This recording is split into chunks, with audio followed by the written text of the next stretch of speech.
gonna say, how many times have you seen Duran Duran in the past 12 months? Sure. Him 22 times since 2015. And your husband's still with you. He hasn't gone to Alpena. Like poor Richard. He only goes if it's in Vegas. Ah, smart man. He doesn't like LA because I've seen him in LA. Doesn't love LA. I don't know. I guess I really don't blame him. I don't like LA that much either. You were alive, Mary? I like LA. The weather. You can't beat the weather. Okay, good evening. It is 6:30 p.m. on Monday, May 6, 2024, and I would like to call to order this regular meeting of the Sturgis Common Council. Our first item will be approval of the agenda. Is Madam there Mayor? a motion? Yes. I'd move to approve the agenda, but propose several changes. I'd like to remove item 19.4, changing the ordinance on malt beverage licensing, not because it's not important, but council has a heavy lift tonight, and in the name of time, delay that till the next meeting. I would like to change old business item 6.1 and new business item 6.2 to after the new council members are sworn in. I'm open to whatever agenda location that would be. And I would like to add approval of the agenda for the new council in item number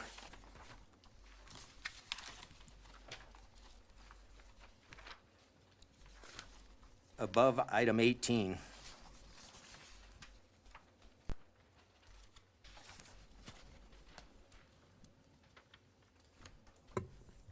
What do you want to bring above 18.1? Which one?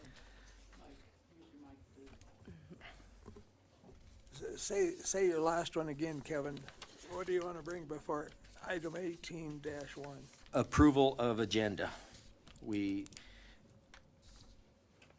If I get a second, we can have discussion on it. So I'll second that. Counselor Forster. okay with discussion? Yeah, you can go ahead. The addition of approving the agenda is so that the new version of the Sturgis Common Council has the chance to approve the agenda that they'll be acting on tonight. The moving of the resolution and the stipend is so the current council, or the council having action on that going forward, will have a chance to have input on that. And again, the reason for removing the malt beverage piece is preserving what is going to be an exceptionally long night, I would anticipate. And while it's important to have adequate beer licenses, I think we have 39 already?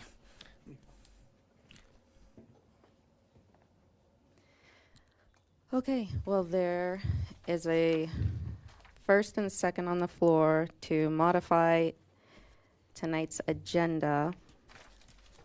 And that would be removing or moving items 6.1 and 6.2 to someplace after the new council is seated, and to totally remove item 19.4. And am I missing one? Addition. Kevin, and, sorry, thank you, Preston, and adding an item to approve the agenda, for the new council to approve the agenda, right above item 18.1. So that was a motion by Kevin, seconded by Aaron. Madam Mayor, Yes. I'd like Becca. a point of order, please, or point of clarification. I think if we adjourn sign die, that doesn't all of our business also terminate with the council term?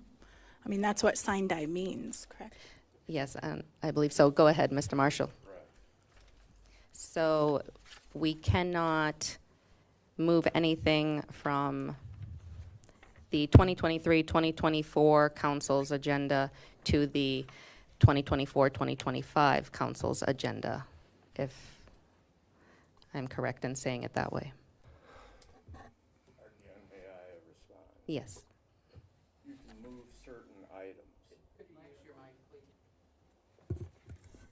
You can move certain items.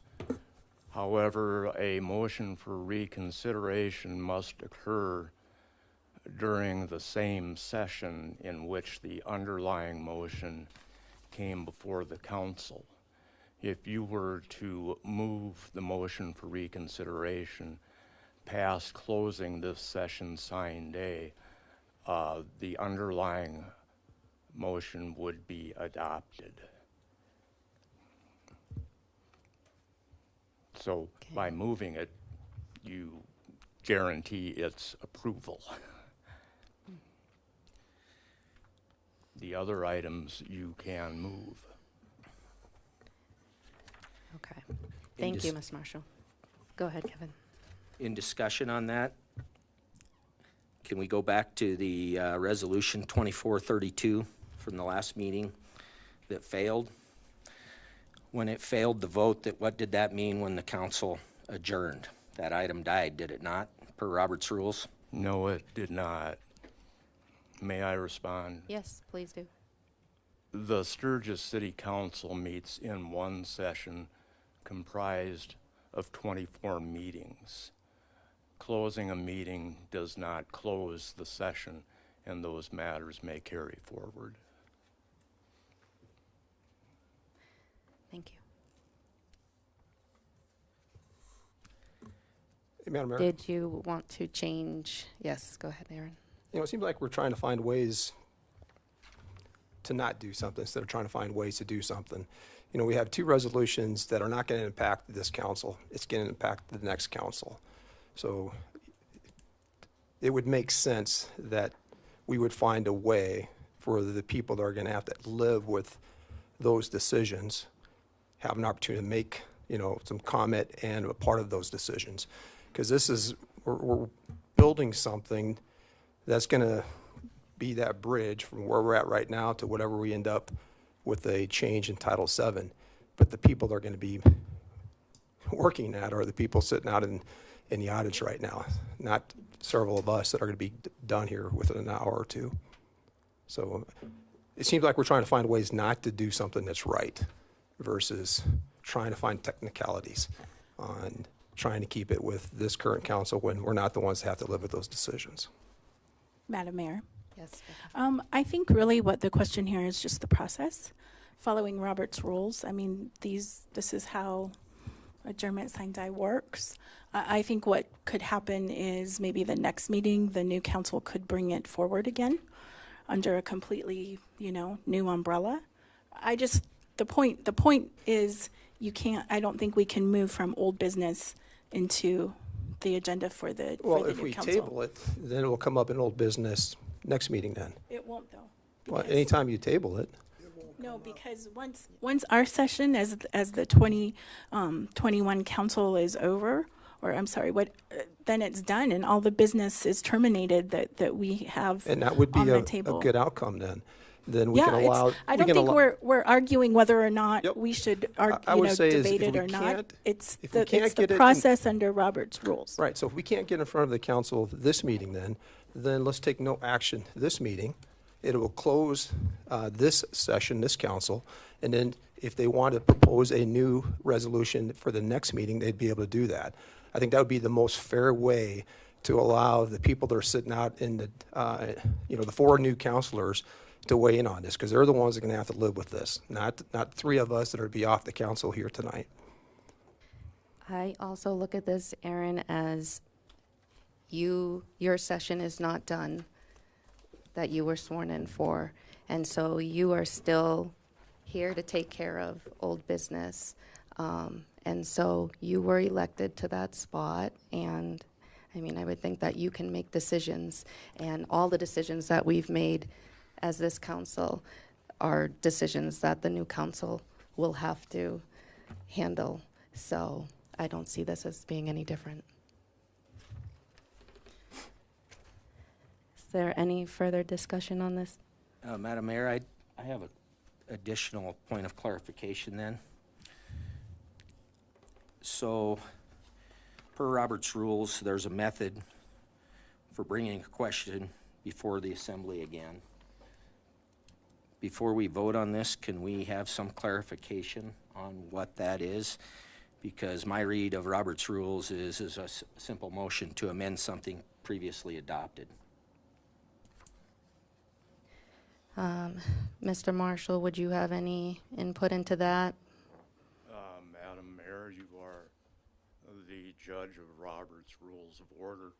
If this is a motion for reconsideration, it cannot be amended. It must be considered during the session in which it was brought up. Okay, thank you. Cannot be carried over to a new session because this session will be adjourned sign day. Thank you. With that discussion, did you want to amend the motion?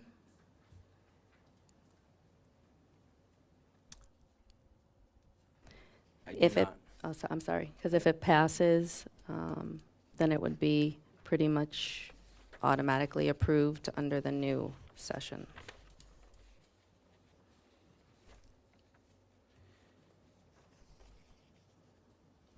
And it will be a new session as soon as we reconvene. So I would amend my motion to remove the resolution item, but leave on approval of agenda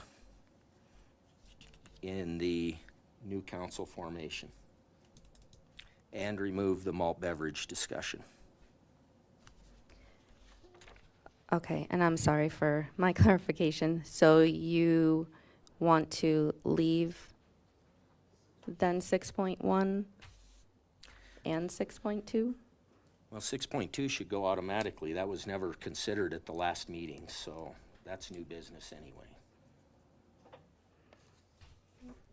I mean, this was something that we had tabled, if I'm correct, or it came here as part of that other resolution. Am I correct, Mr. Marshall? When we approved that resolution the last meeting, this was part of it, continuing that till September 3rd. So it's almost like they're But connected. it was not part of it. That was not a separate vote, Madam Mayor. Right. And this is a separate agenda item, so that would be considered new business. May I, Madam Mayor? Yes, please. That was considered under reappointing your city employees under the same terms and conditions under which they're currently employed as. The objection to that action was that it was not notated in the minutes. Is that because it was included in that resolution? Because from what I remember, it was in the resolution as a paragraph. That's correct. There Madam was Mayor. nothing in that resolution that talked about stipends.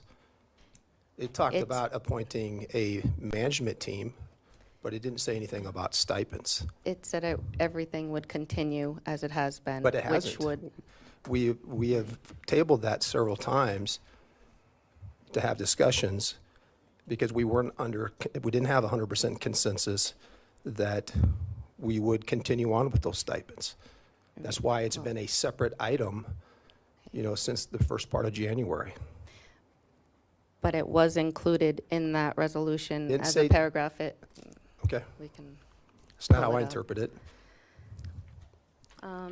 I think if you're talking about stipends, you would be very clear with that English and not try to, it was keeping everything the same, and so that was, I think Pretty much clear. if I may, Madam Mayor, yes. a stipend is certainly within the purview of terms and conditions of your employees. Okay. All right. So, Kevin, you were amending your motion to move to keep 6.1 under old business, but to move 6.2 to the new session, and then to add an item to approve the agenda above 18.1, and then to remove item 19.4. Is that correct? That is correct. Okay. So, Aaron, since you had seconded the original motion, okay, just for clarity then, is 6.2 then, is that being removed since that's already part of the resolution? Is 6.2 redundant since it's already in 6.1, based on the logic that's been described? it could be, as far as I'm concerned. It's pretty much part of that, because it is in that resolution.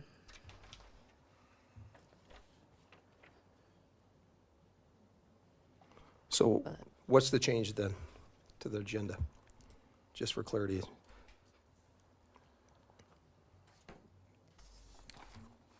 Kevin's motion was to move 6.2 to the new session, to add an item above 18.1 to approve the agenda, and to remove item 19.4.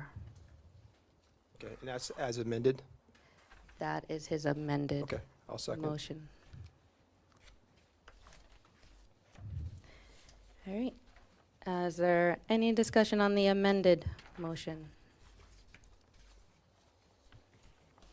Okay, then. Okay, Bonnie?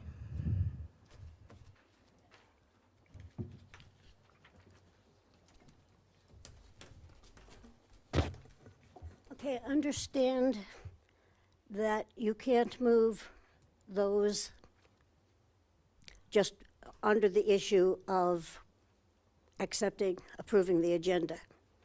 But when you get to those items for discussion, and they are open for discussion, can you make decisions about those items at that time to delay the completion until later in the meeting? May I respond, Madam Mayor? Yes. A motion for reconsideration brings up the underlying motion for full consideration and debate by the council. Reconsideration does not mean that you automatically adopt the underlying motion. Okay, thank you. Does that answer your question, Bonnie? Not entirely. Okay. Okay, well, we will go ahead and roll call this on the amended agenda. There's a first and second on the floor to amend the agenda. Mike, No. Tony, Yes. Kevin, Yes. Dean, Yes. Becca, Yes. Aaron, Yes. Preston. Yes. Okay, so that will pass. We had 4 yeses and 1 no. I'm sorry, 5 yeses and 1 no. And we have an agenda. I beg your pardon, Madam I'm Mayor. sorry. What was the vote? Was it 6-1? Oh my gosh. Okay. Sorry, I'd put 2 actually under no's. Okay, we have an agenda. Next, if we could stand and remove cover for the Pledge of Allegiance. I pledge allegiance to the flag of the United States of America and to the republic for which it stands, one nation, under God, indivisible, with liberty and justice for all.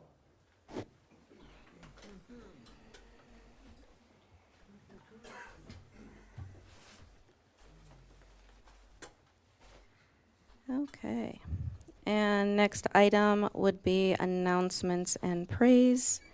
So I would like to take a moment to praise our Heavenly Father. If you would like to join in, please do so. Heavenly Father, to you be the glory. Hallowed be your name. We thank you for always providing us with our daily bread. We thank you for these servants of our community, for the ones who have selflessly put the good of all before themselves. We ask you to shower your grace and blessings on those who have served, who are leaving their current role, on those who are coming in to serve in their place, and on those who are continuing in their roles of service. We ask all this in the name of our Lord Jesus Christ. Come, Holy Spirit. Amen. Okay, and then there are a couple other announcements. First, we would like to offer our condolences to the family of Jim Blakeman, who served as a council member from 2000 to 2002. And so we do offer our condolences to his family. Next, we have a proclamation, and this is for the Law Enforcement Torch Run for Special Olympics Week. So I will just go ahead and read this proclamation.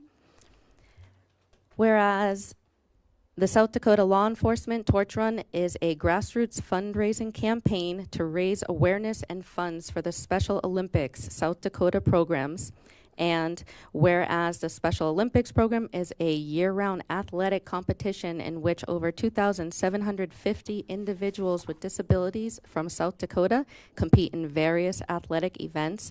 And whereas in 2023, the Torch Run event and other fundraising activities raised over $519,000 for Special Olympics South Dakota. And whereas the 2024 Law Enforcement Torch Run in Sturgis on May 13th honors the Special Olympics athletes from Sturgis participating in the 2024 State Summer Games, May 17th through May 18th.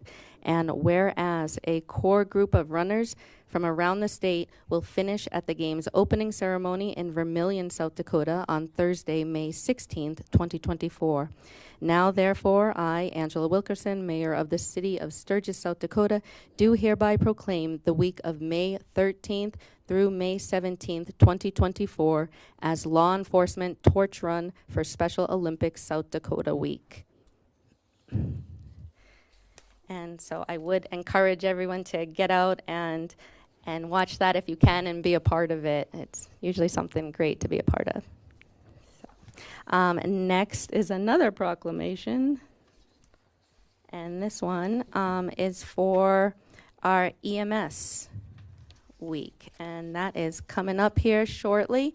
So we would like to thank all of our EMS for their service. And I will read this proclamation. Whereas emergency medical services is a vital public service, and whereas the members of emergency medical services teams are ready to provide life-saving care to those in need 24 hours a day, 7 days a week, and whereas access to quality emergency care dramatically improves the survival and recovery rate of those who experience sudden illness or injury, and whereas the emergency medical services system consists of emergency physicians, emergency nurses, emergency medical technicians, paramedics, firefighters, first responders, educators, administrators, and others. And whereas the members of emergency medical services teams, whether career or volunteer, engage in thousands of hours of specialized training and continuing education to enhance their life-saving skills. And whereas it is appropriate to recognize the value and the accomplishments of emergency medical services providers by designating Emergency Medical Services Week. Now, therefore, I, Angela Wilkerson, Mayor of the City of Sturgis, South Dakota, in recognition of this event, do hereby proclaim the week of May 19th through 25th, 2024 as Emergency Medical Services Week. And so thank you so much. Is Sean here? No? Okay. Well, thank you all to all of our EMS for all that they do. And then also, yeah, I'm going back to it now. And then lastly, our citywide cleanup is happening now. It started today. So it's today through May 10th. And it normally happens on your regular day for trash pickup, but I think, like I mentioned last time, sometimes they're ahead of schedule, so if you get your stuff out early, they might pick it up early. All right, so thank you, everyone. And that is all I have for announcements. Does anyone else on council have any announcements or praise? Madam Mayor, Yes. last Saturday, we had a fly-in out at the airport. I attended it. I think you did too, and it was a success. Again, thanks to everybody, pilots, staff, whoever else I forgot. Thank you. And again, to 4-1, to the Public Works crew, thank you. That's a service that a lot of towns in the Northern Hills does not offer, so I think it's a great thing for our community. So again, thank you. Thank you. Anyone from the public have any announcements or praise? Okay, not hearing any. We will move on to the next agenda item, and that would be any non-agenda matters that may come before council. So in this section, we invite the public to come forward with any non-agenda matters that they'd like to bring to the council. No action will be taken this evening on anything brought forward here, and it'll be more for informational purposes. If you could just come up to the microphone and state your name and whether or not you are a resident of Sturgis. Does anyone have any non-agenda items? Yes. I do. Hi, I'm Josh Myros. Live on David Drive, and I was just checking in to see if we had an update on the street situation there. Sure. I don't know that we have an update, Josh, since it was just the last council meeting that you were here, correct? Yep, and I Yeah. was told that they were going to do some meetings and check with planning and zoning, so I was just kind of Yeah. seeing where we were at. Sure, so I think Rick is coming up, and there's a lot that needs to be considered here. So after the meeting, we did check back in with the insurer, our insurance, and they were waiting on some documentation from you. I haven't heard whether or not that did take place. I know there was there's another residence also involved in this, and given that it was pending some insurance claims and some legal, we were told not to do anything. Once that's all cleared up, I'll get with you and we'll figure out what we can do. I think Aaron sent a very descriptive account of what happened after that last meeting, and that was forwarded to the entire council. Okay. So that's our update. And I don't know, did you get a hold of Yep, John? I've talked to him. Now we got the fund side of dealing with insurance. Yeah, Talking so, back and so forth I with haven't heard that. that that's closed out yet. I guess that's Okay. what we're waiting on. I just wasn't sure about the temporary solution. No, they told me to wait until after that closes out before we do anything, so that's what we're waiting Okay. on. And just because it's an insurance claim. Okay. Is that with the neighbor's insurance or the other ones, or was that with John? That's with ours. Okay. Okay, well, so there's no information. Okay, thank you. Thanks, Josh. Is there anyone else with any non-agenda items? Sir? Thank you, Mayor. Thank you, City Council, for letting me speak tonight. Cameron Gray, non-resident, here with AMA Pro Racing regarding the Sturgis TT. We're back here tonight because we listened to the citizens, we listened to the businesses and the council on the initial proposed street TT. And I think there were a lot of mistakes that we did as an organization out of the box that we could have done better and been a little more informative about exactly how the so we're here to move forward, that we would eventually like to present another new partnership proposal and plan. We are planning a community meeting next week, Tuesday the 14th, in the evening. We're finalizing those plans now. We will let everybody know our communications on that. We want to make sure this time we let the city citizens, the businesses come, review, discuss, and look at the new plan and be part of it from the beginning. So we hope we have a better round 2 than we did round 1. A couple highlights on that just to be thinking about, and we are working on a proposal and information and a microsite as we speak. Within the next couple days that will be out, and that would be like a link that would go off the Sturgis Rally website so people can start reviewing that and look at that information. But back to a few highlights would be the new proposal would have 0 financial risk for the city. We want to come in and prove ourselves as an organization that puts on these events. It has put on professional motorcycle racing events at the highest level for many years. Secondly, there's some great revenue opportunities, not only just for the event, but also for the rally as a whole. And third is we have revamped and shrunk the footprint by almost 50% of the racetrack. I think it's actually a much better racetrack, less invasive, less time to set up and tear down, cuts expenses. So we'll be very excited to share that with you as well. Why are we fighting for this race? Personally, I know what the revenue opportunities are, not only just this year, which we still have a window to get those in, but also in the future. Secondly, we worked very hard to get this Fox network window. I don't know if people understand how big that is for our sport.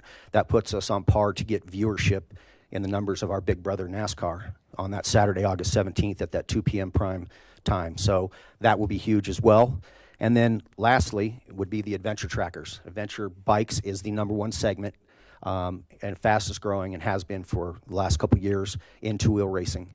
We have many factory motorcycle manufacturers that will be participating, not only doing demos and displays and being part of the rally, many that haven't been here in many years, but also racing in this first ever launch of this adventure tracker race, which could be an official class. And with these manufacturers putting high profile influencer type racers on these bikes. And I would just say that, to conclude, I would just hope everybody have an open mind. Come see us next Tuesday. We are here to put our best foot forward, be very transparent, and we think it's going to be a win. I thank you for your time tonight, and y'all have a good evening. Thank you, Mr. Gray. So again, that was Tuesday, the 14th. And did you say where that was going to be? Oh, sorry, Sturgis Community Center.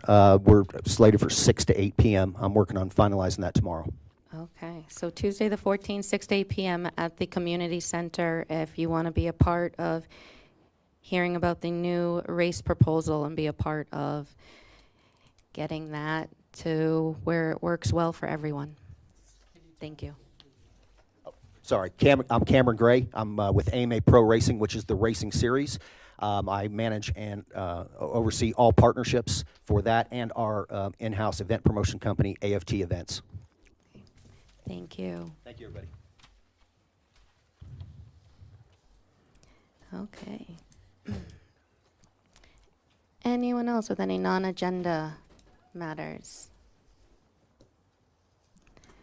Okay. Then that would bring us to 6.1, we ended up leaving under old business. So that would be the reconsideration of Resolution 2024-32. And for this, put out there with the agenda packet was the wrong version of that resolution. There was a newer one, and copies of that, I believe, are on the counter if anyone wants the one that wasn't in the agenda packet, and all council should have gotten the actual one that is up for reconsideration this evening. Okay, is there any questions, comments from council on 6.1? Madam Mayor, Yes, Aaron. you know, on this resolution, you know, in the last 20 years, we've had 2 elections that's changed our form of government. The first one was basically we turned away from having a mayor, strong mayor that was the executive and an administrative head of the city of Sturgis. And we turned to a city manager who essentially had the same roles, executive and administrator for the city of Sturgis. You know, I think the opportunity for the new council is to find somewhere in the middle between those, because we know those two have not worked for the city of Sturgis. This resolution doesn't necessarily, in my mind, kind of fit that middle piece of it. It's pretty much, it's really going back to what we had before, trying to empower the mayor at the expense of the council. I would think during this transition timeframe, until the new council has an opportunity to kind of deliberate, get feedback from the citizens of Sturgis on where we want to go, that would make sense for a resolution that's going to be that stopgap between now and September, early September, that we would kind of maintain that status quo where, you know, the council has a lot of authority, and we have a mayor who's the chief executive, and we have a city administrator filled by a temporary team taking care of the administrative actions. I guess that's the key thing that I don't really like about this resolution. It basically just assumes going back to what we had before, and we know that's not something that you know, the citizens really were in favor of. So, thanks, Madam Mayor. Thank you. Any other questions? Anything that Mr. Marshall can address to regarding this resolution? Madam Mayor, Yes. the first question is did we meet all the provisional requirements for providing this ahead of time in the right format?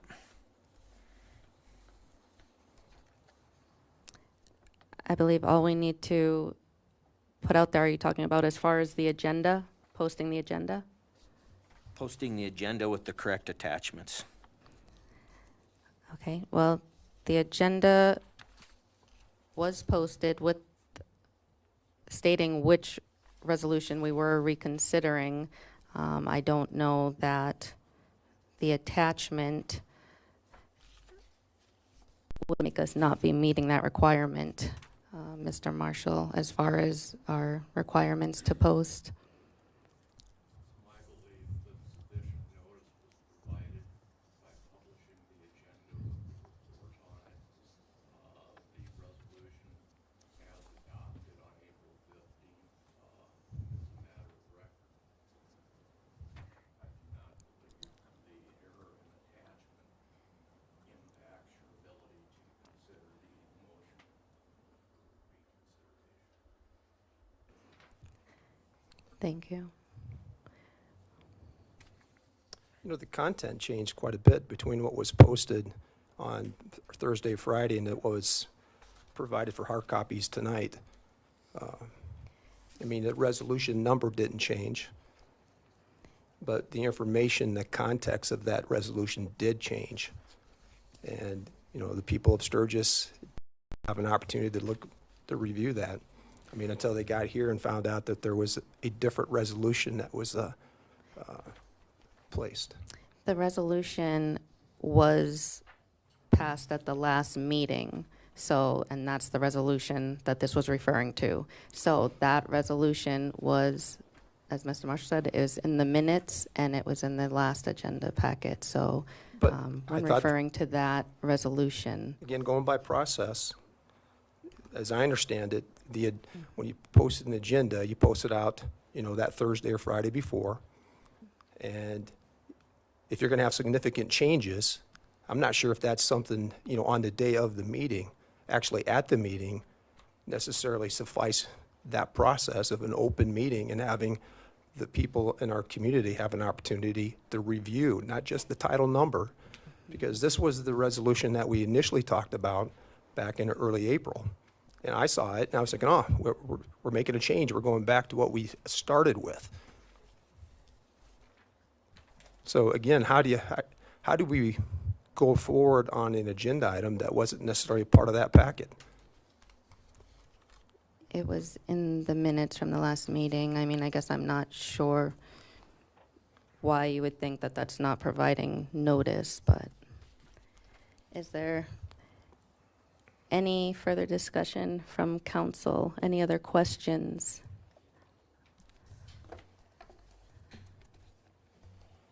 Any questions or comments from the public? Come on up, Bonnie.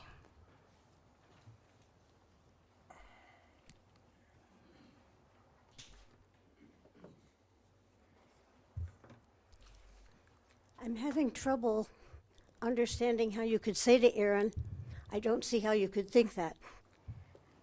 He's a member of the council. He was there for the process. Well, I'm telling you that I'm a member of the public, and I was here for a process, and I am equally offended that I am here now looking at a 4-page, word-packed document, and I have not had an opportunity to read it, and I don't speed read, so I'm not going to get it done minutes before you.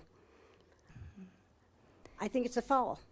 As far as The it, proper document was not out there for us to review at the time that we have always agreed that the agenda and the supporting documents would be there. I think Aaron is right on this one. We have failed to provide the information for prior consideration. Thank you, Bonnie. I guess as far as it being notice and that question of it providing that notice, I do not see why this would not meet the notice requirements. It happens all the time where there are changes and new information that's given the day of the meeting that's not included in the packet. So as far as providing that notice, I, for one, think that we met the notice requirement, which was the question at hand, the notice requirement, whether or not people had sufficient time to look at it and whether or not that was maybe fair, and if we need to look at it for a different reason. But as far as the legality of providing the notice, I believe that we met the notice requirement. Do you have another question, Bonnie? Once again, we are using the justification of errors we have made in the past, justifying errors we make now or we make in the future. That is not justified. That was not my justification. That's me stating that it's not been a problem brought up before by these council members or by the public saying that they didn't have enough notice or that we weren't legally meeting the notice requirement. So that's what I'm asking. So I mean, you're correct. We have had those in the past. I don't remember it being such a significant resolution that we changed out at the last moment. I don't remember any resolutions being changed out at the last moment. We've had some reports from the staff that were giving some reports and they had some updates or they provide some wrong information, but this is a pretty significant legislative action. So it's, to me, it's not really apples and apples here when we're looking at what we've done in the past versus this situation. I think if you're just asking a legal question, though, this was a legal question.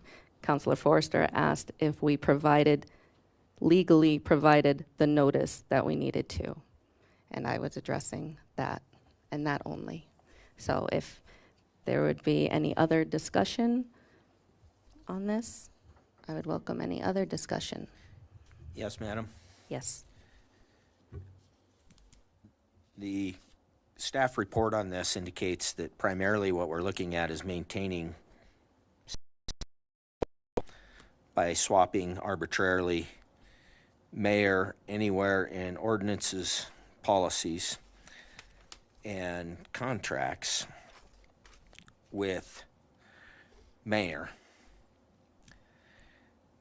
But as you read through the different resolved pieces, this goes much broader than that.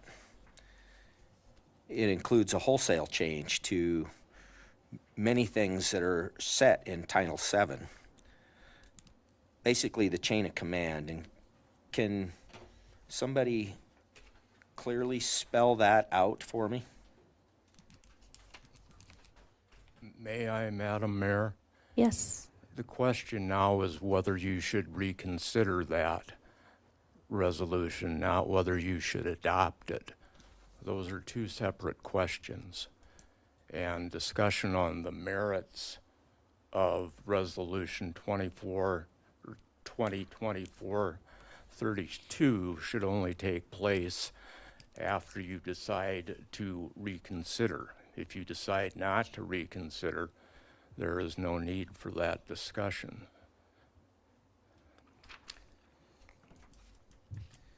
So what is the reason that we're revisiting this right now? If it's a done deal.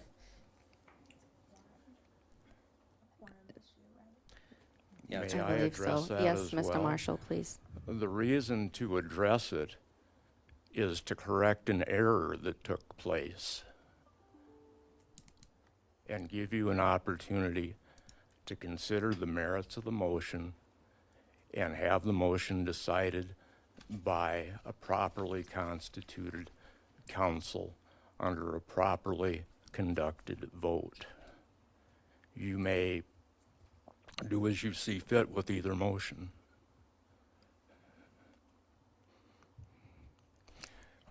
I would be remiss had I noticed that error and not called it to council's attention.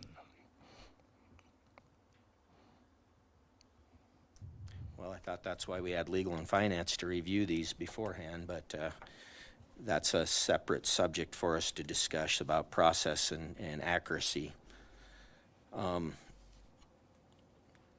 He's talking about the actual vote as to why this is being reconsidered So and I'm the having a issue hard- of the quorum.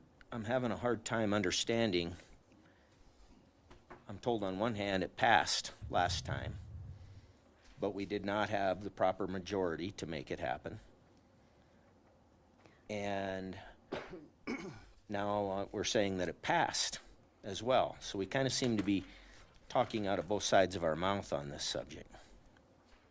May I, Madam Mayor? Yes. Councilor Forrester is conflating the two questions. You decide whether you want to reconsider, and if you choose to reconsider, then you decide the merits of the underlying motion. The motion is before you because in reviewing the minutes, I found an error. And again, I would be remiss had I not called that error to council's attention. Thank you, Mr. Marshall. Eric, did you have a comment? I'm here to further explain the error if the council would like me to. Yep. Eric Miller, the staff attorney for the city. Sure, Eric, you can. At the time that the vote occurred, I was asked by the mayor whether or not that there was a proper quorum. I was under the belief that essentially it was majority of the quorum was necessary to pass. When after the meeting, it was brought to my attention, SDCL 21415 provides that essentially a full majority is necessary to pass a resolution similar to what was passed. So what happened is wasn't a sufficient quorum that passed the resolution. Therefore, essentially, the vote is void, Thank It's you. rather voidable. voidable. Voidable by revisiting. Yes. Well, how would it, I mean, it's a failed motion if it didn't have a proper number of votes. The motion failed. The motion was recorded as passed, published in the minutes, and published for the public. So it, Erroneously. well, and we're here to correct that error.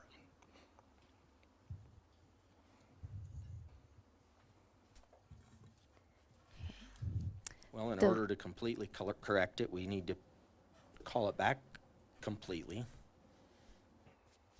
So I guess I'd make a motion to reconsider. Okay, that was Yep. a motion by Kevin to reconsider Resolution 2024-32 and a second by Aaron. Any further discussion? Any questions or comments from the public?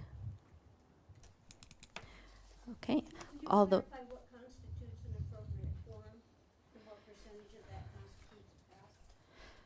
so in regards to a resolution, it was a majority of the seated body.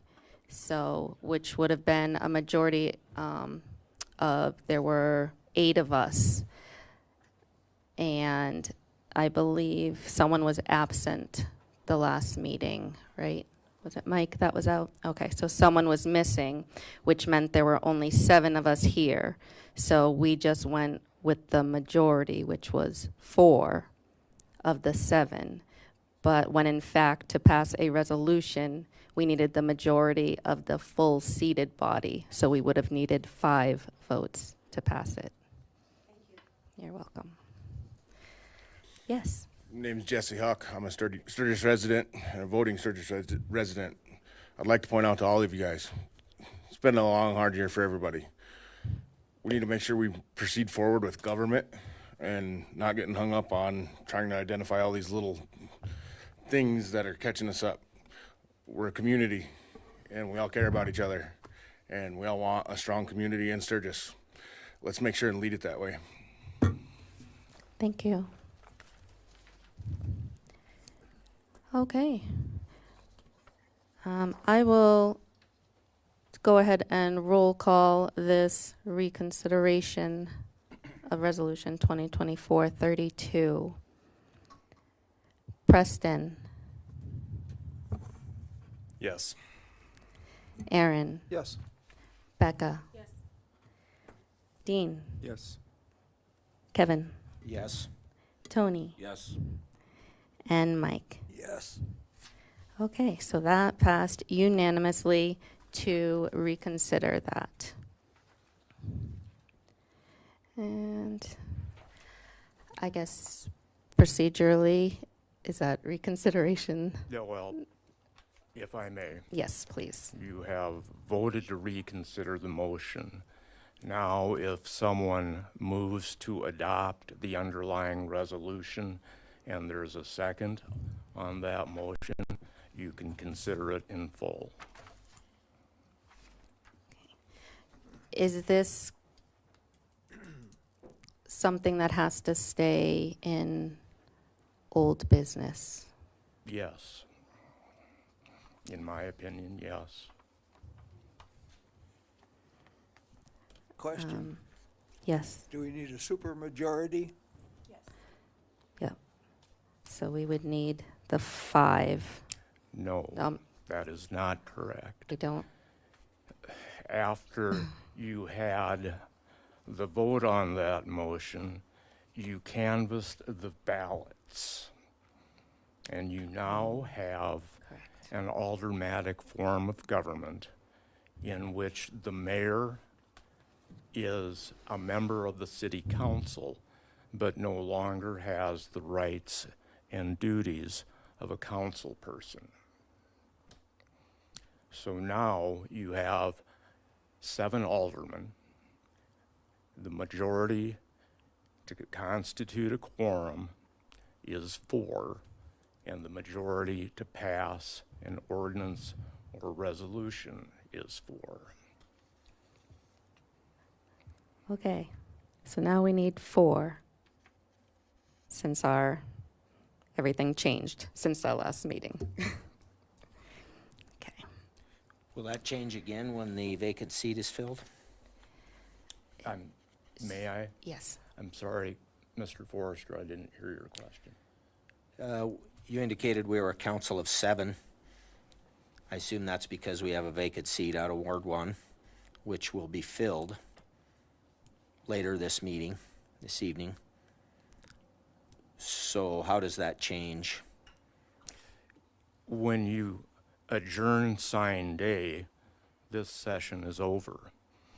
And upon seating of the new council, you will have 8 aldermen, the majority of which is 5, and 5 votes would be required to pass an ordinance or resolution.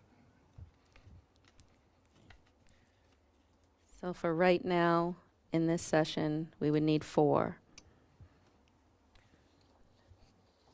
Okay, Madam Mayor, Yes. since we now are reconsidering this, my comment earlier about the report indicating that we were simply making adjustments to the many places that manager was referenced within ordinances and policies, and opening the door to make adjustments in contracts. It appears that there is a much broader swath of this that affects Title VII and changes our chain of command. Can somebody tell me exactly how the city process is if this resolution would pass as written, as far as the chain of command goes? Mr. Marshall, I think you prepared a report on that not too long ago that went out to council. You now have, if I may, Yes. a strong mayor. A mayor empowered to appoint Talk into them. officers and employees subject to council approval. The mayor has a veto power. She can veto any ordinance or resolution. She has a line item veto in your appropriation ordinances. Council can override the mayor's veto of those ordinances by a majority vote, and the vetoed resolution or ordinance takes effect as proposed. The ability to appoint whatever administrative staff she deems appropriate to discharge the duties of her office. The mayor has all the powers of a chief executive officer. These changes occurred automatically. They occurred because the citizens rejected the office of the city manager, causing it to revert back to the aldermanic form of government. Council is certainly free to adjust those duties and responsibilities as council sees fit. They can do it by choosing to employ a city administrator. If council wants to go further and allocate executive duties between the office of the mayor and the council, they can do that as well under a home rule charter. All of these changes have been brought about as unintended consequences of the referendum. And the purpose of the resolution 2024-32 was to provide you a framework within which to have those discussions, and at the same time to provide some sense of security for your current municipal workforce.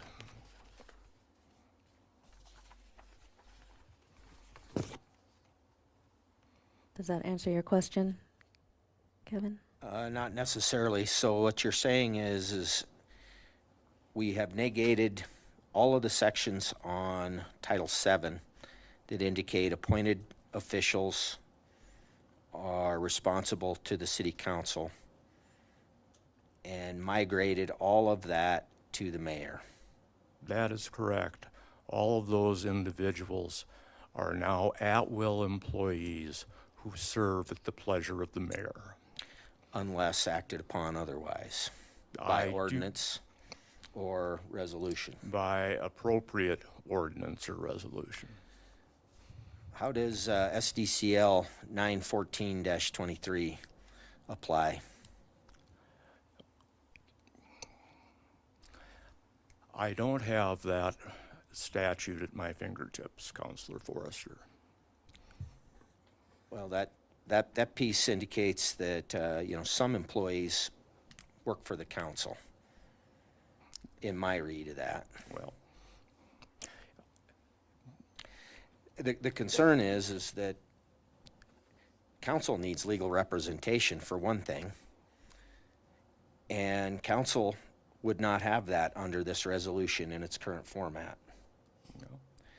I think Council that needs is- other pieces that are direct report, and council does not have those either by the gutting of Title VII through this. I mean, I can understand that we want to make a resolution to keep actions moving forward in ordinances and policies. But we've, again, without really addressing it in the report, we're making massive changes to Title VII. You're not making those massive changes. Your voters made those massive changes. And your view on whether staff who reports to the mayor doesn't represent the council, I believe is mistaken. Well, if it's not written that way, can I get, if I ask a question on finance or legal, can I get, I'm sorry, I don't work for you, I work for the mayor? What I expect you would get is a response that says, I will address your questions unless they're too time-consuming and burdensome, in which case I will ask the mayor for permission to do that.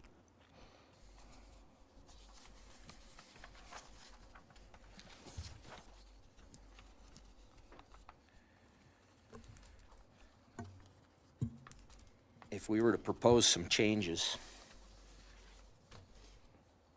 to be considered, I mean, because this document is 4-page long, what's the most efficient process to discuss and share those? May I, Madam Mayor? Yes, please.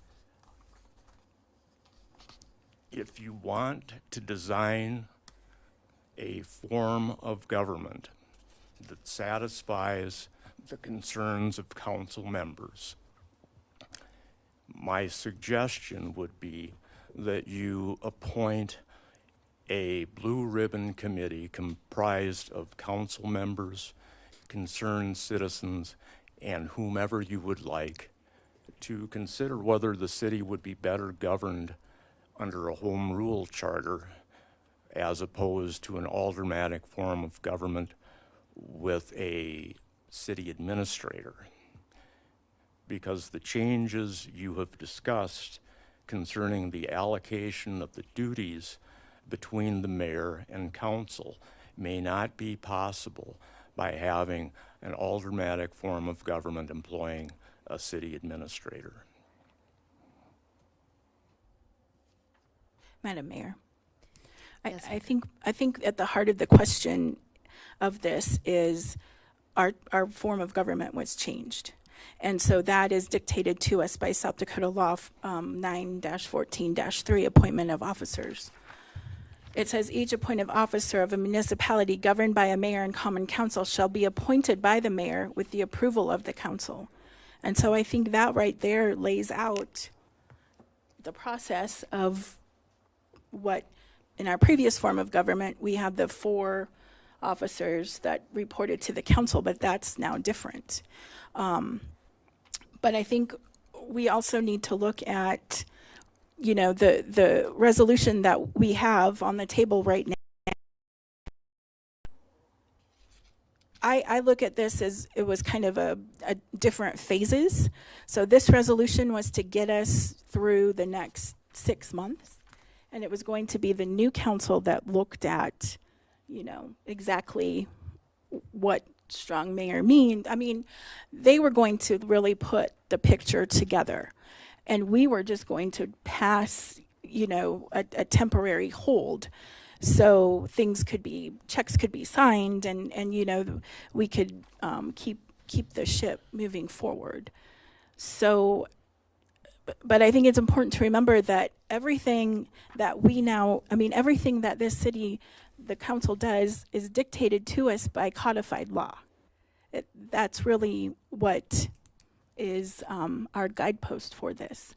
So I think when it comes down to exactly, you know, the appointed officers, they now don't answer to the council, they answer to the mayor. That's a question that the new council will have to really take up.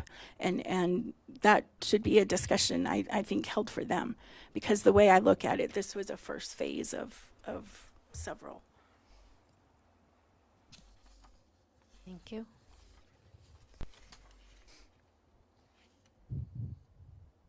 With this motion being up for consideration, with this resolution being up for consideration again, is there any more discussion or questions from council? Madam Mayor, just a comment. You know, a couple years ago when we had that subcommittee that was kind of looking at the Title VII and that relationship, you know, between the council and the city manager, we also had discussions on if in the future we ever had a city administrator. And at that point, and again, that's probably over a year ago, you know, there was consensus, at least with that committee. We never did bring this to a full consensus of the council, but that committee had, you know, representation from staff. And what we were trying to create was essentially, if we end up going to a city administrator, is that it really wouldn't look much different than what we had for a city manager, except the mayor would be that chief executive person. Now, I don't know if all the other cities in our state have get their ordinances blessed off by the state. I'm assuming not, because if you look at all the Class 1 communities in our state that have aldermanic form of government without a city manager, when you're looking at that balance between the mayor and the council, and to an extent sometimes that city administrator, there's not one plan that fits all of them. They're all a little bit unique. Some of them appears to me have a very, very strong mayor, and some of them have a strong mayor executive, but a little weakened up with a little more authority with the council and providing the chief administrative duties to the city administrator. So that tells me that the new council has a plethora of options when it comes down to defining what that relationship looks like. Now, maybe home rule is something to consider, but I still think even with aldermanic form of government, you know, you can find that balance. And again, we had that discussion within the subcommittee, and that's what we all agreed upon at that time, that, you know, you could probably try to find that balance. I think where Councilor Forster and I are coming from is with this resolution, let's maintain that balance. Because if we're talking about, you know, there was an argument that, you know, people on city staff are concerned about the change. I would think it would be to all of our best interests if not one person was able to say you are being dismissed. It would have to be by consensus of council. I think that would probably provide a lot of support in terms of continuity for the staff, instead of interpreting this to the very strong mayor piece of it. So again, I agree with Councilor with Becca that You know, this is a choice and a decision from the new council, but it looks like the choice for the resolution, the stopgap, is with us. And again, the argument is that let's try to find a balance with the council instead of putting so much onto the mayor when it comes down to a lot of those administrative duties and changing the structure in terms of who they report to. Thank you.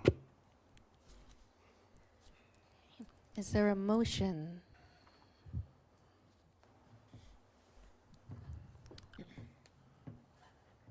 Madam Mayor. Yes, Dean. There will be after the motion. I agree with what Aaron said and Becca, and I feel that by basically approving tonight what was voted on by the citizens, exactly what Aaron said can happen over time, and with Mr. Marshall's suggestion of putting different people on that to get that input and feedback and to move forward to that middle ground that Aaron's talking about, I think that can happen. I think it will happen. But to Aaron's point, I don't feel that this mayor is going to be rolling heads, as not saying that you suggested that with Angela, but I don't think that that is a concern that we have right now. So I would motion to approve 2024-32. Thank you. So that was a first by Dean, I'll second that. second by Mike. Any further discussion from council? Questions, comments from the public? Come on up.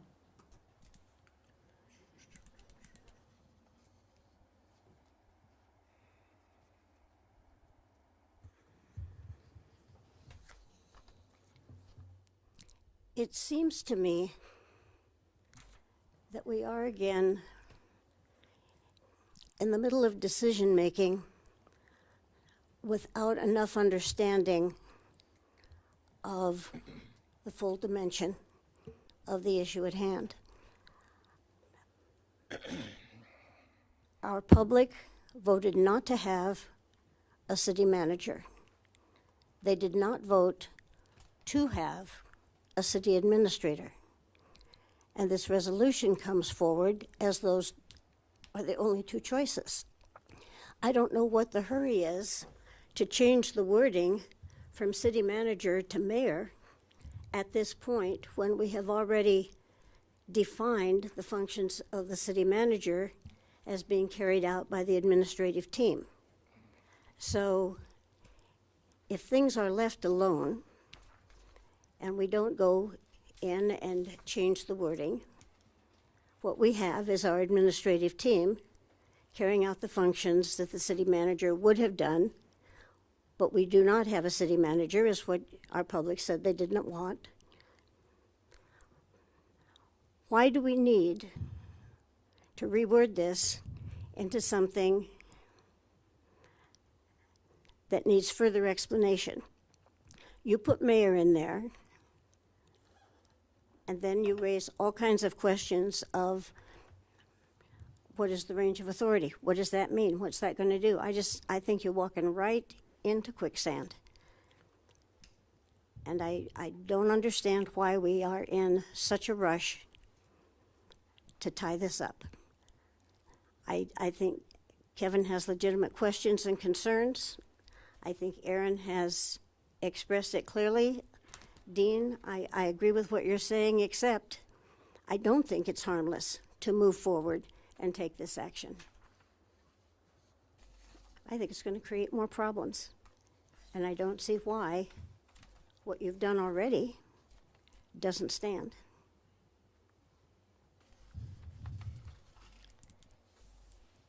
Thank you. Okay. More questions from the public? Coming up. Mr. Martinson. Yeah, Dave Martinson, Ward 2, and I guess I got a couple of questions. I mean, right now, if there's a legal document, who's signing it now? Well, can somebody answer that? Myself and Mr. Marshall. All right.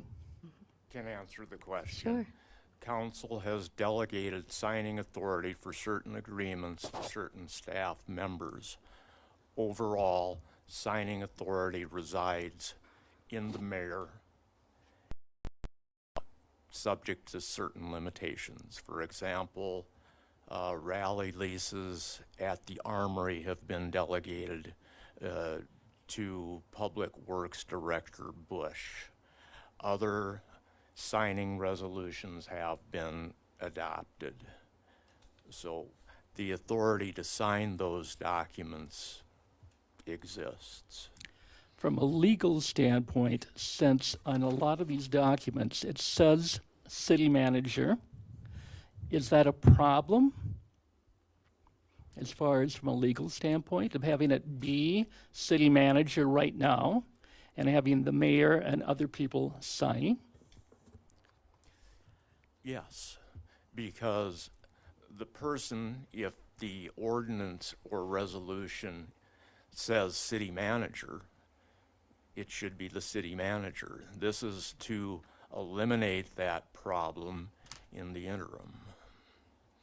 And am I right in assuming that if, let's say this resolution passes, I'm not saying it should or it shouldn't, but let's say that it does.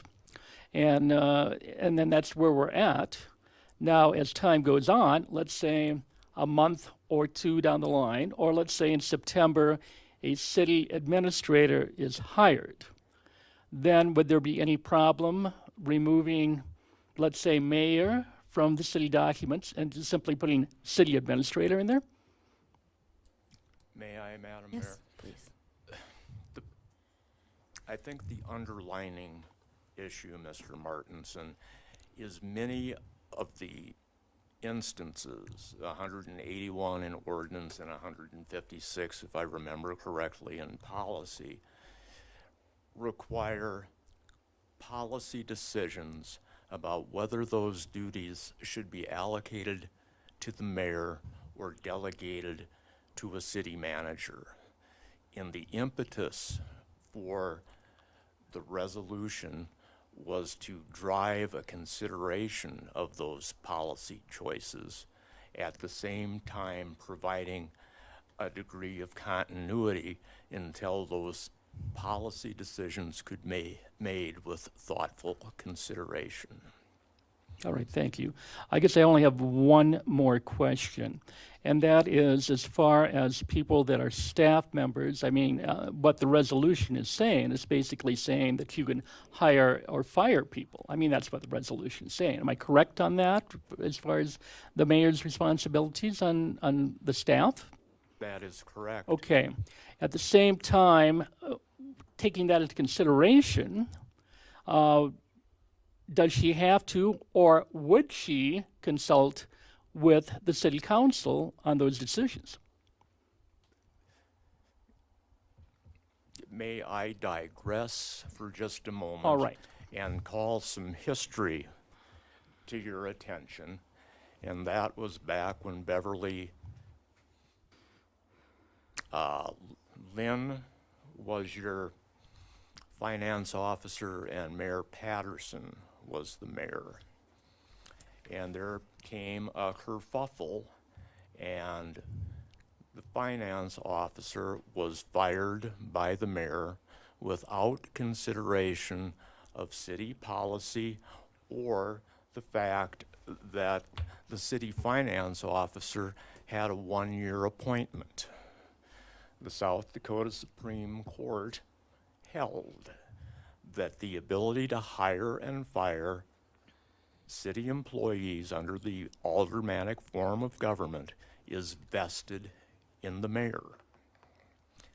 And that may have led to the consideration of the current ordinances that the city has. But those ordinances do not trump state law. So council can pass ordinances saying we don't want you to fire city employees or fire department heads, but that is not council's prerogative under state law, because state law and the office of the mayor. If you want to revisit those, I have no opinion about what is better or what is not. It is appropriate to consider a home rule charter that flips the situation upside down. Currently, all dramatic forms of government have only those specific powers granted to them by the legislature. If you have a home rule charter, a municipality, the city of Sturgis, can adopt a style of government in which it has all of the powers that it could enjoy but are not denied by state law. It flips that on its head. And as I told new council members, I don't have a horse in this race. What I am trying to do through this report is to give you a stable base so that you can move forward and have fruitful, productive discussions on how you want to govern the city and invite in all of your stakeholders. Invite citizens, invite council members, invite former council members. When consensus can be created, and I think would ultimately lead to a home rule charter that everyone can agree upon, which allocates those responsibilities as a majority of the stakeholders deem appropriate. If there was some type of committee and the decision was to go to a home rule, what do you think the timeline would be? I mean, would that be something that would not be occurring for a year? Would it be something that perhaps could occur within 4 or 5 months? Of course, I'm asking a guesstimate, so I apologize for that. Well, I have my hand in my pocket, Mr. Martinson. Okay. What do you think I'm going to pull out? Well, hopefully something that won't be alarming to anyone. Well, the statement will be alarming because you don't know what I'm going to pull out, just like I don't know how long the process can take. And that was an unfair question on my part. And I apologize for taking so much of your time, but there was just a few things I wanted to have clarified. And I guess just a couple more things, a couple more comments, if you would bear with me. As far as going to home rule, then if you go to home rule, do you not ever have a city administrator? Would that be something you would not do then? You can certainly have a city administrator under a home rule. All right, I just wanted to clarify that because I was confused on that. You can design the organization chart as you want to design the organization chart. You can have direct reports to council. All right. Dave, there are 11 communities in South Dakota that have home rule, according to the Municipality League. Good. You know, Sioux Falls, Aberdeen, Watertown, Vermillion, there's several of them. Yeah. So, Yeah, that may be a very good option, but, it's whatever everybody decides in the end. And I guess the only other comment I would make to clarify something that you said earlier, that you could have some legal problems since city manager is written in there and is not the city manager signing contracts. It's the mayor and in some cases, other people. Am I correct on that? That there could be some problems with that? Less, may I? Well, yes, please. Less so about contracts, but more so about circumstances where disappointed citizens appeal from decisions made by city staff. Those are routed currently through the city manager. And whether those should be routed through the mayor or through such staff as the mayor designates is one of the policy questions that is my genuine hope that the community as a whole can address. All right, thank you very much for your time, and hopefully I haven't confused people more than helped. Dave, just the follow on, when it comes down to the contracts, and we've had this discussion, and I can't find it right now, but it was in South Dakota state law, was that when those contracts were signed, it might have been signed by somebody, but the authority to sign that was vested by the council. So all those past contracts are still valid. Sure. Right now, it's just figuring out what we're going to do in the meantime. As Mr. Marshall talked about, we have vested that authority for certain areas, for certain people in this transition time when we did not have a city manager, and starting April of last year. So now the key thing is now what's that going to look like going forward. At the end of the day, just my perspective, the purse still falls within the legislative branch, right? The council. Sure. So at some point, just because you may have executive authority, the money is appropriated by the majority of the council, so that they're going to invest that authority in whoever that person is, but it still has the power of the council, based on if that was a contract that fit somewhere and a line item was appropriated. Okay, thank you.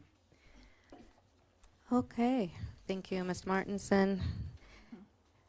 And I'm sorry, I think a home rule charter has to be voted on also, right? That is correct. Yes, by the Counselor by the Yurts, city's yes. residents. Which, if I may, Sure. provides some sense of security for the citizens and for the council that this style of government, to pick a different word, is one that has the support of a majority of your citizens as well as the support of the council. Yeah. Thank you. And it states there again that, the standards and requirements of state law have to be upheld. So, Madam Mayor, Go ahead. I was actually going to ask a question of Counselor Jordan on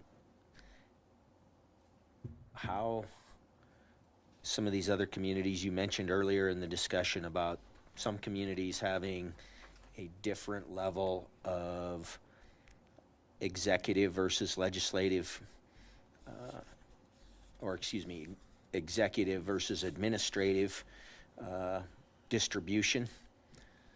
But we just heard from the city attorney that state law was clear on that. So how is it that these other, in your opinion, how is it that these other communities are having different levels of that, different ordinances? Well, there are some cities that have,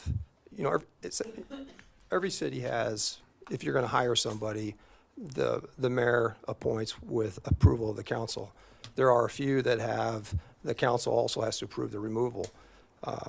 My assumption then is that if the legal opinion of Mr. Marshall is correct, then those cities must be in violation of South Dakota law.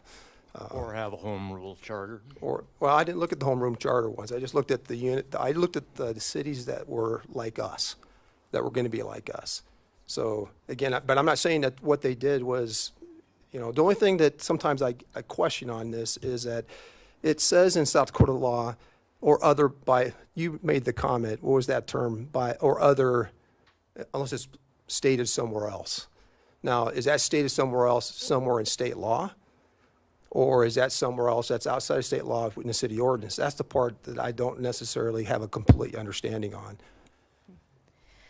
Well, we do have a motion on the floor. There was a first and a second. So we will call this to question. I'd like to offer a substitute motion. I'll second. Okay. As a substitute motion, it's going to take a couple of minutes, but on page 2 of the resolution, number 10, whereas, you change the term city manager with the term city administrator. Number 10 on page 2.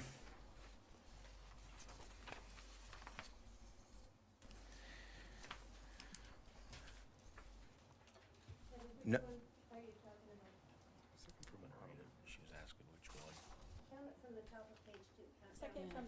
Second from the bottom of page 2.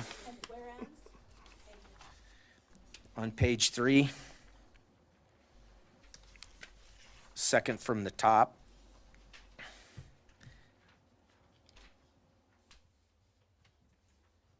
add to it that could be removed by mayor with consensus of a majority of city council or removed by a supermajority of city council.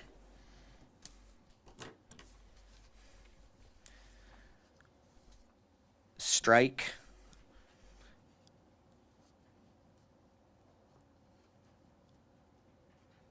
4, 5, and 6.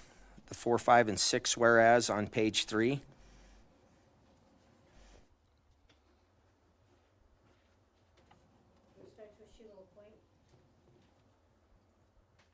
I didn't hear.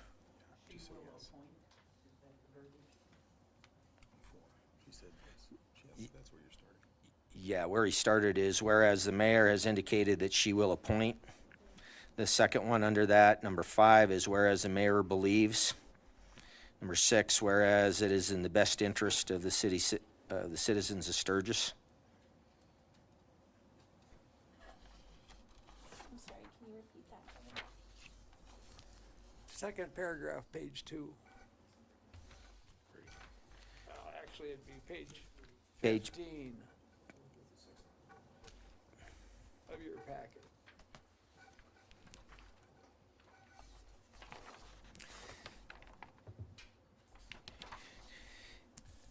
And then, and finally, under resolved,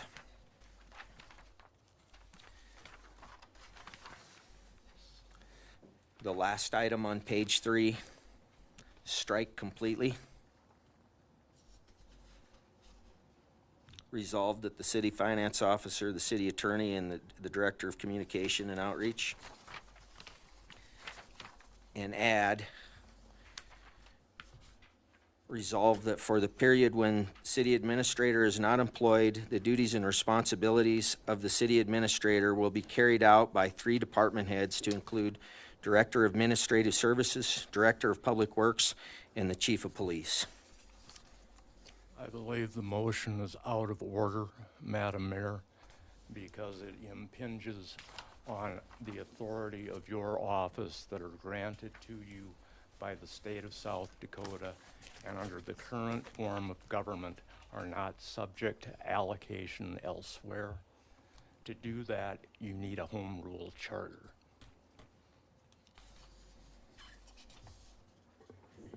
And besides that, it's just absolutely confusing.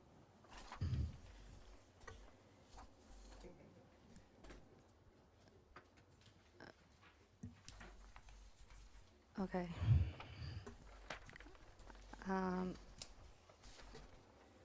Councilor Forrester, I'm going to say, I'm kind of with Mike on this, and then the legality as far as what Mr. Marshall said. But I feel like this would almost need to be rewritten before something like this, a motion like that could be. We could easily let that happen and revisit it later in this portion of the meeting. Well, we had a first and a second on the first motion by Dean.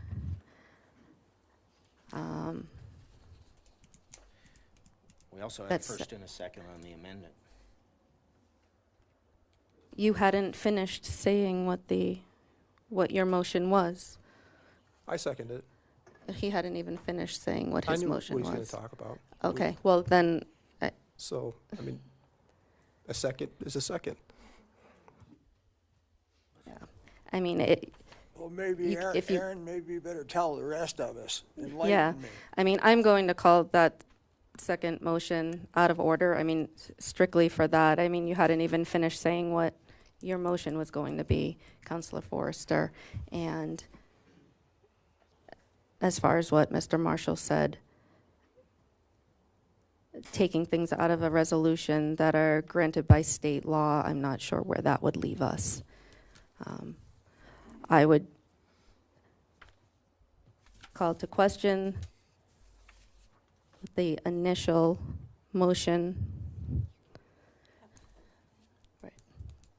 So that There was a first by Dean, a second by Mike to approve this resolution. I will roll call this. Mike. I'm sorry. I don't, with What do I all have to vote on? respect, Sorry. when you call the question, there has to be a first and a second, and it requires 2/3 vote to call the question. Oh, I'm We sorry. can't just say you call the question. Oh, So I I'm sorry. apologize. I'm so That's- sorry yeah. that my verbiage was wrong then. I was trying to bring up this question of whether or not to pass this, but This the apparently I said it document wrong. that we're voting to, Yes. just as a clarification. Okay. So then, May I? A motion to call the question does not require a supermajority. It simply requires a majority vote of the aldermen.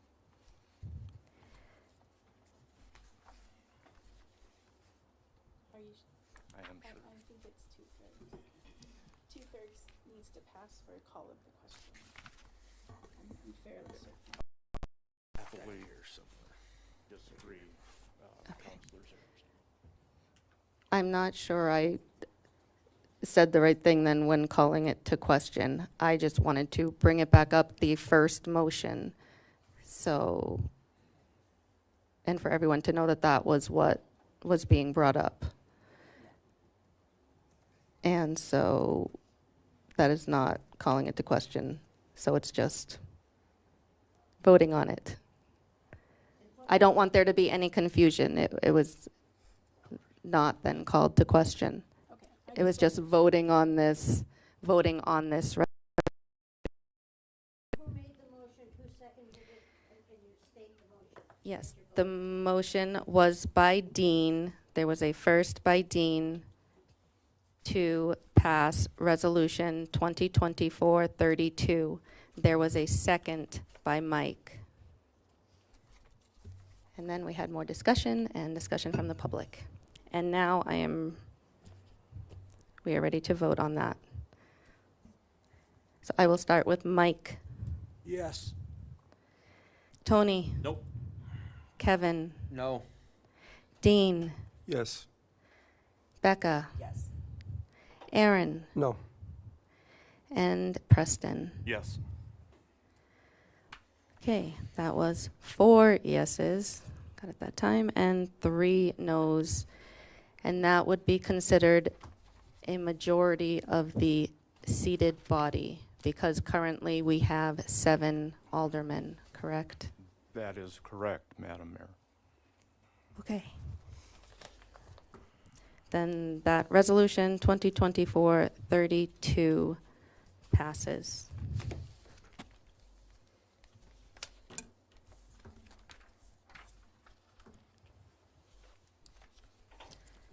Great. The next item, 6.2, was moved. That brings us down to 7.1. And we have a lot of payroll. We have Lisa coming up. Good evening tonight, Mayor and Council. We have 2 full-time employees. One is a patrol officer, Class A. One is a custodian for our buildings. And then the other 3 are part-time positions. One is just a status change. He's moving from full-time to part-time. And the other 2 are part-time employees. Okay, thank you, Lisa. And that brings us down to the consent agenda. Looks like we only have a couple items there. We have minutes and then a resolution on a final plat for Moose Drive. And I believe this was one that was previously approved, but there was just some changes made with signatures. Is there a motion on the consent agenda? So moved. It's a first by Preston, Second? second by Dean.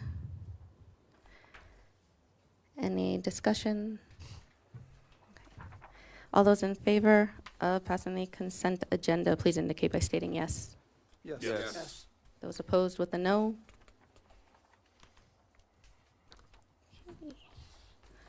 And next item is the claims. With the claims, we have a number of changes. We have from pages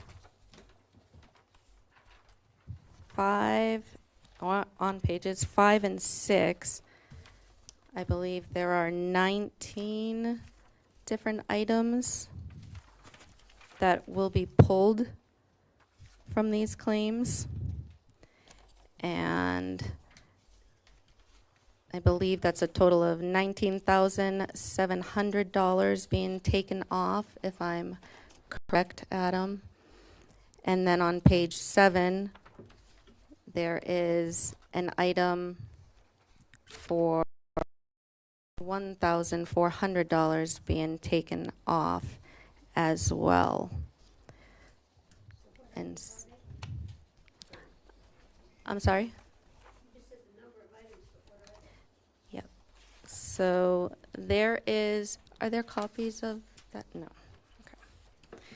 So it's under economic development, starting the first one for $1,000 on page 5. Moving down through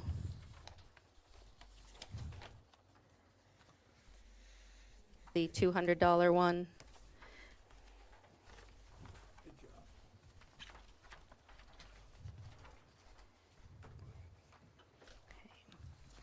Does anyone on council have any questions on these? Everyone on council should have received a copy with the highlights of what's being removed.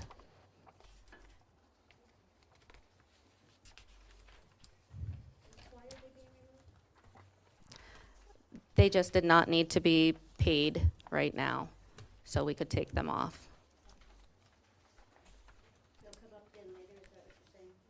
I'm sorry? Yes, they will.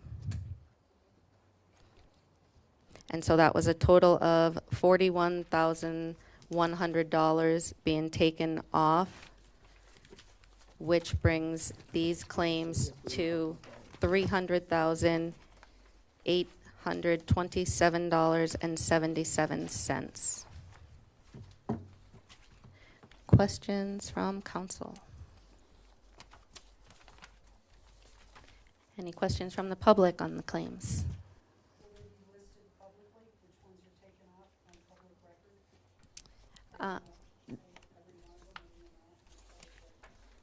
Yep, I'm sure in the minutes it'll be noted in the minutes. And sure, Adam, do you want to go through everything that's being taken off?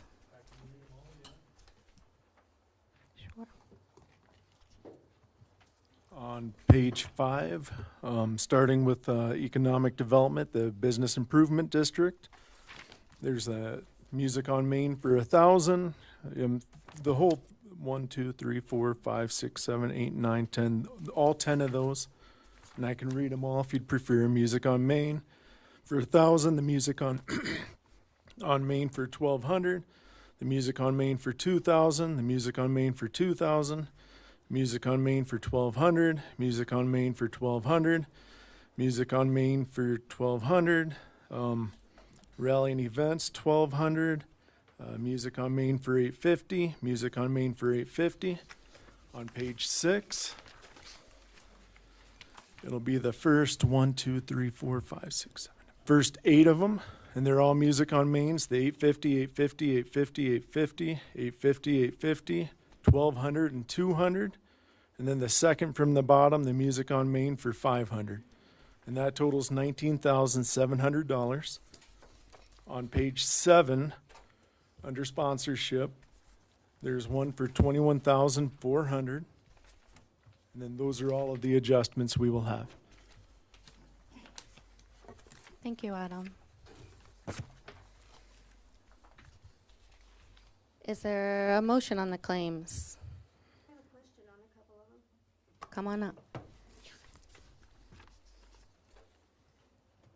Page 13. Page 13, there's one for volleyball officiating for $24.75. just give us a little understanding of what that is, what volleyball is it, and is that, Looks like Lisa is coming up to answer your question. So we have been doing this for several years. In lieu of paying referees or umpires for volleyball, we contract with the volleyball program at the high school, and they provide the refs for it. And then the fees that would have been paid to the refs and the umpire, or I guess it's referees, are then paid to the high school program. so it's the high school volleyball team, and we pay the refs? No, we pay the high school volleyball team. They provide the refs. Instead of hiring refs, we okay. contract with them. That's what I mean. So what volleyball teams are they, that's? It's our rec program, so the youth Okay. rec program at the community Okay, center. That's what I'm trying to get at. It's the city recreation program, and high school volleyball players do the reffing for us, and this is paying those high school. Yes. In the past, we used to hire them as employees, but this was something that the volleyball program asked to do a few years ago. Okay, thank you. Yeah, that's what I was going for. And on page 14, there are those two entries for Sturgis Economic Development and Sturgis Area of Chamber of Commerce, and I know we've seen those before, but I just want to clarify, do those come up monthly? Is that when we see them? How often do we make those two payments? I'm sorry, so you're at the bottom of Entries on page 14. 14? Last two. Okay. And so that's SEDC and the chamber. Adam, do you have an idea on how often those are paid? I'm not sure if those are Yeah, monthly or those- quarterly. I think they're quarterly, but I'd have to look to make sure. So either monthly or quarterly? Monthly? Okay. Yep. Okay, so they are monthly. Thank you. Sure. Is that it? Okay, any further questions? Okay, is there a motion on the claims? So moved. I'll second. First by Dean, second by Preston. Oops, sorry. Any further discussion from the public? Okay, we will go ahead and roll call. Preston, Yes. Aaron, Yes. Becca. Dean, Yes. Kevin, Yes. Tony, Yes. Mike. Yes. Okay, and claims passed unanimously. And now we will break from our regular meeting to convene as the Board of Adjustments. And we have a number of items to go through as the Board of Adjustments. We have Dave up here to be sworn in.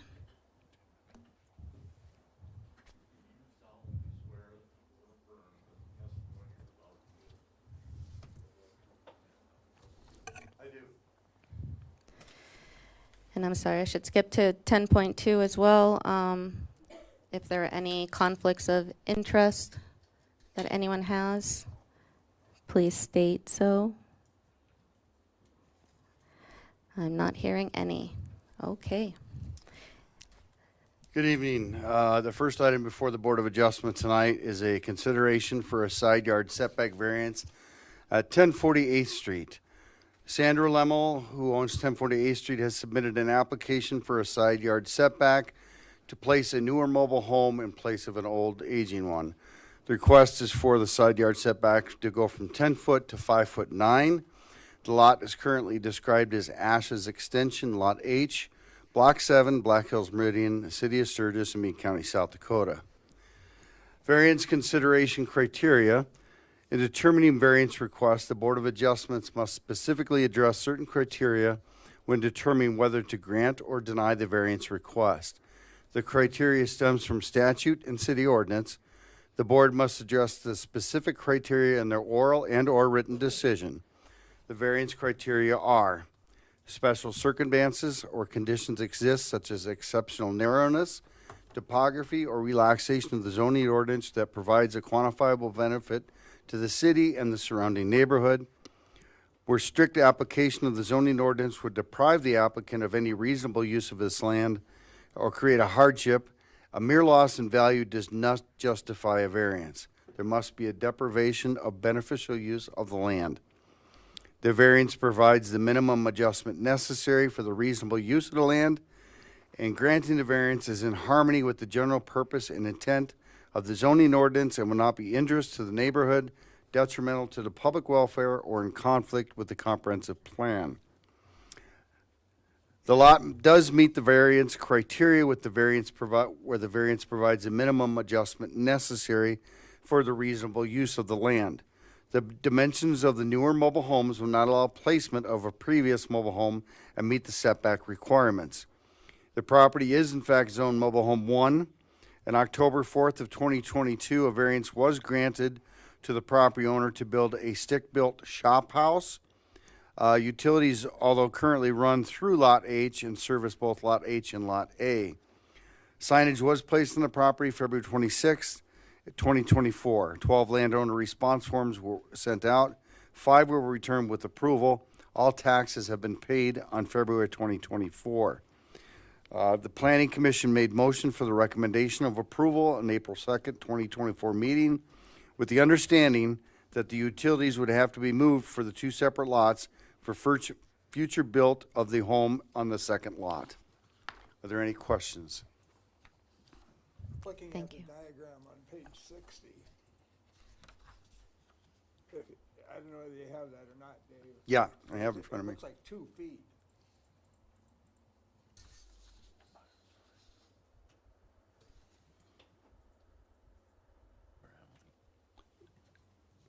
Oh, 2 feet from the property line, or it's 2 feet from the buildings, within the building setback? In the building setback. But she only needs 5'9" to be able to fit the home that she's gonna be purchasing in there. There is absolutely no criteria that would stop this. That's From- correct. From that perspective. That's correct. Thank you. Just so everybody knows, that's one of my old wards. We have been trying to get something done on that property ever since I've been on the council, and that's approaching 12 years. So this is a big move forward with is it a new home? Yeah, she'll have a new mobile home in the front, and then she'll build her house that she'll live in the rear lot that was replatted last year. I call the question. Okay. Is there a motion on that? I move to approve. I'll second. First by Mike, second by Preston. To grant that variance for the setback at 1048th Street. Any further discussion? All those in favor, please indicate by stating yes. Yes. Those opposed with a no. Okay, that passed unanimously. And next up, Dave. The second item before the Board of Adjustment tonight is a consideration for a side yard setback variance for 1901 Heather Court. David Gilbert at 1901 Heather Court has submitted an application for a side yard setback variance from 5 feet to 3 feet. The purpose is to build a larger detached garage. The lot is currently described as Hurley's First Edition, Lot 26, Block 2, Black Hills Meridian, City of Sturgis, Meade County, South Dakota. The property is zoned medium-density residential. Signage was placed on the property February 26th of 2024. 17 landowner response forms were sent out. 7 were returned with approval, 1 with disapproval with no comments included. The Planning Commission made a motion for approval on April 2nd, 2024 meeting. Thank you, Dave. Any questions for Dave?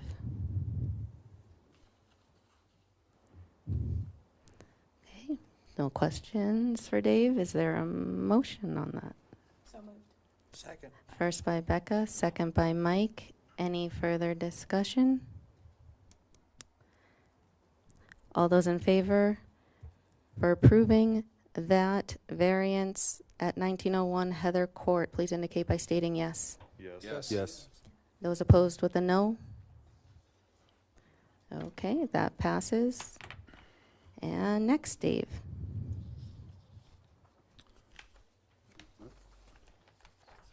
Got two of them stapled together. That would be a variance to consider use and review to allow an in-home dog grooming business at 633 Weber Drive.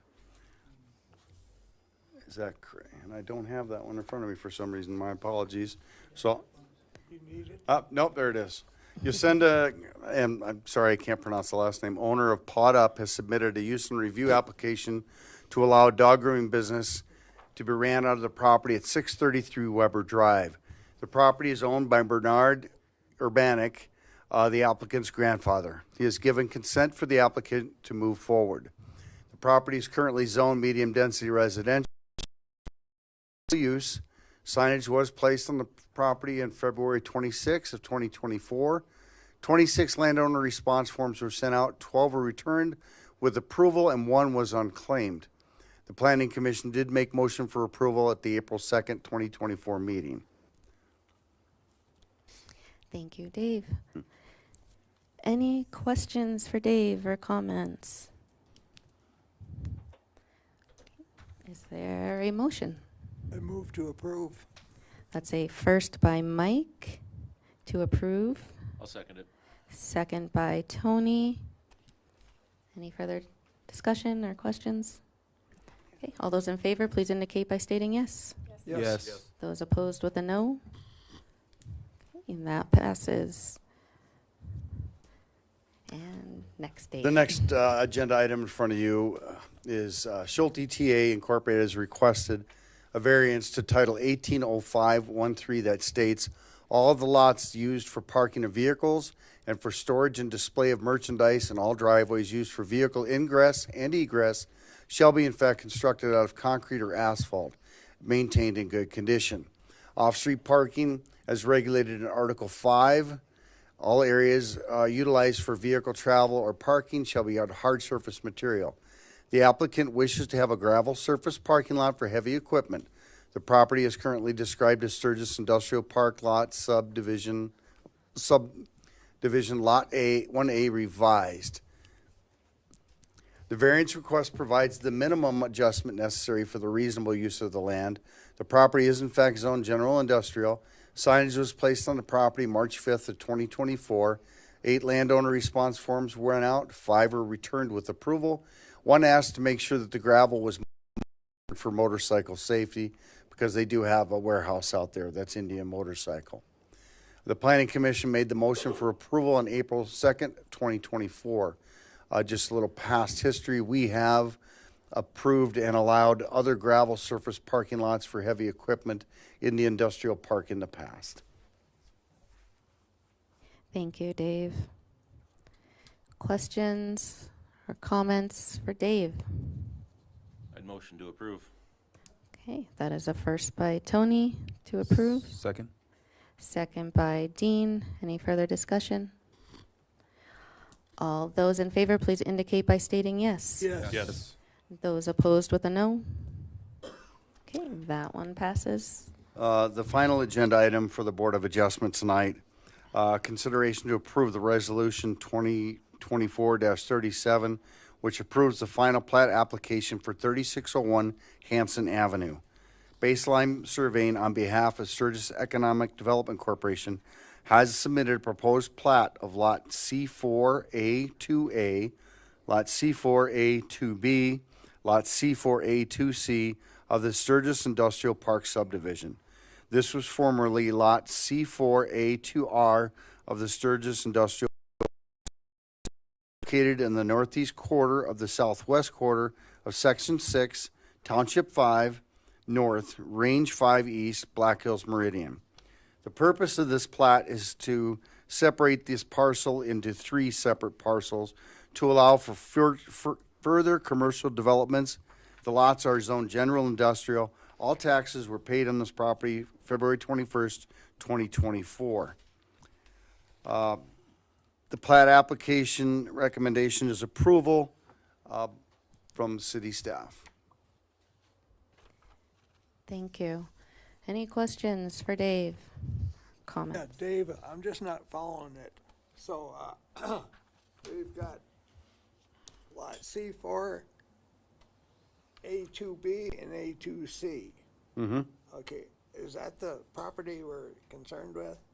Well, we're splitting it into those three. And you'll notice lot C4A2A has a smaller frontage, which allows to the public access requirement to the public right-of-way. And that's where there'll be another business built on there. It's kind of a big flagpole lot. And C4A2B and A2C will have future expansion constructed on there for other businesses out there in the industrial park. Did that answer your question? Yes. Okay. Another question. No. What's the frontage property? Which is the front, the north or the south? I'm sorry, what? The property frontage? South. How does the lot lay? It's on, Oh, that's south. well, area. like C4A2A has a east and west and north and south.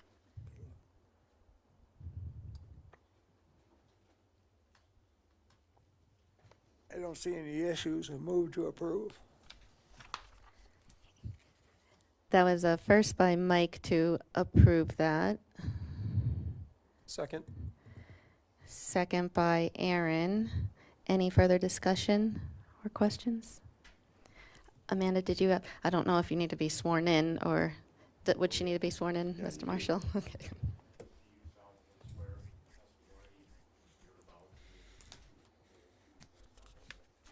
Yes. Yes. Thanks, Amanda. Just a point of clarification, C4A2A is not being sold. It is always and has been intended to be a street. If we were to ever acquire property around the industrial park, it would be another access point. So the lot C4A2C is where our current building is being built, our new one, our 4-unit building. And then C4A2B, we're platting that with intentions to sell it potentially. Awesome, thank you. Sure, that clarifies a lot. All right, so there was a first and a second on the floor to approve that. All those in favor, please indicate by stating yes. Yes. Yes. Those opposed with a no? Okay, that passes unanimously. Thank you, Dave. And we will now adjourn as the Board of Adjustments and reconvene our regular council meeting. Okay. So next on the agenda, we are into public hearings. And first up, we have an SEL for the Loud American during the Sturgis Mustang Rally for August 28th, 29th, 30th, and September 1st. Are there any questions or comments from council? Is there a motion? Move to approve. That's a first by Preston, Second? second by Aaron. Any further discussion from council or questions? Just a quick question there. Sure. Why was August 31st omitted? It looks like is there happen to be an error there? No, I believe there's nothing going on that day, so they didn't need one. Thank you. Okay. Any questions or comments from the public? Okay. First by Preston and a second by Aaron to approve. All those in favor, please indicate by stating yes. Yes. Yes. Those opposed with a no? All right, and that one passes. Down to 11.2 is an SEL for the Oasis and Fireside Lounge during Music on Main for June 5th, June 26th, and July 17th. Are there any questions or comments? Is there a motion? Make a motion to approve. Okay, first by Aaron, I'll second it. second by Tony. Any further discussion? Questions, comments from the public? All those in favor, please indicate by stating yes. Yes. Yes. Those opposed with a no? Okay, that passes unanimously. On to 11.3. This will be consideration to approve the retail on off-sale malt beverage and South Dakota farm wine license for T-Bob Investment Holdings, LLC. Any questions or comments? Is there a motion? Move to approve. That's a first by Mike, Second? second by Dean. Any further discussion? Questions, comments from the public? All those in favor, please indicate by stating yes. Yes. Yes. Those opposed with a no? Okay, that one passes. And 11.4, another consideration to approve a retail on-off sale wine and cider license for T-Bob Investment Holdings. Any questions or comments? Is there a motion? So moved. First by Dean, I'll second. second by Preston. Any other comments, discussion from the public? All those in favor, please indicate by stating yes. Yes. Yes. Those opposed with a no? Okay, that one passes. And up next, on to reports. Item 12.1 is consideration of the SEDRF application from Allfab and Weld. And Rick is here to explain that. Good evening, Mayor, members of the council. Up for consideration tonight is the city's Economic Development Revolving Loan Fund application from Allfab and Weld. This application was submitted and reviewed. The loan request was for $150,000. The committee did meet on April 2nd and then again on April 30th. And the committee did unanimously make recommendation to deny the loan request as presented. Thank you, Rick. Does anyone on council have any questions for Rick? And so I believe this was an application that came in and there were multiple meetings had with that committee in consideration of that loan, so. Is there a motion on that?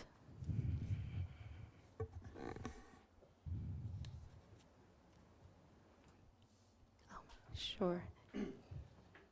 Let me say first,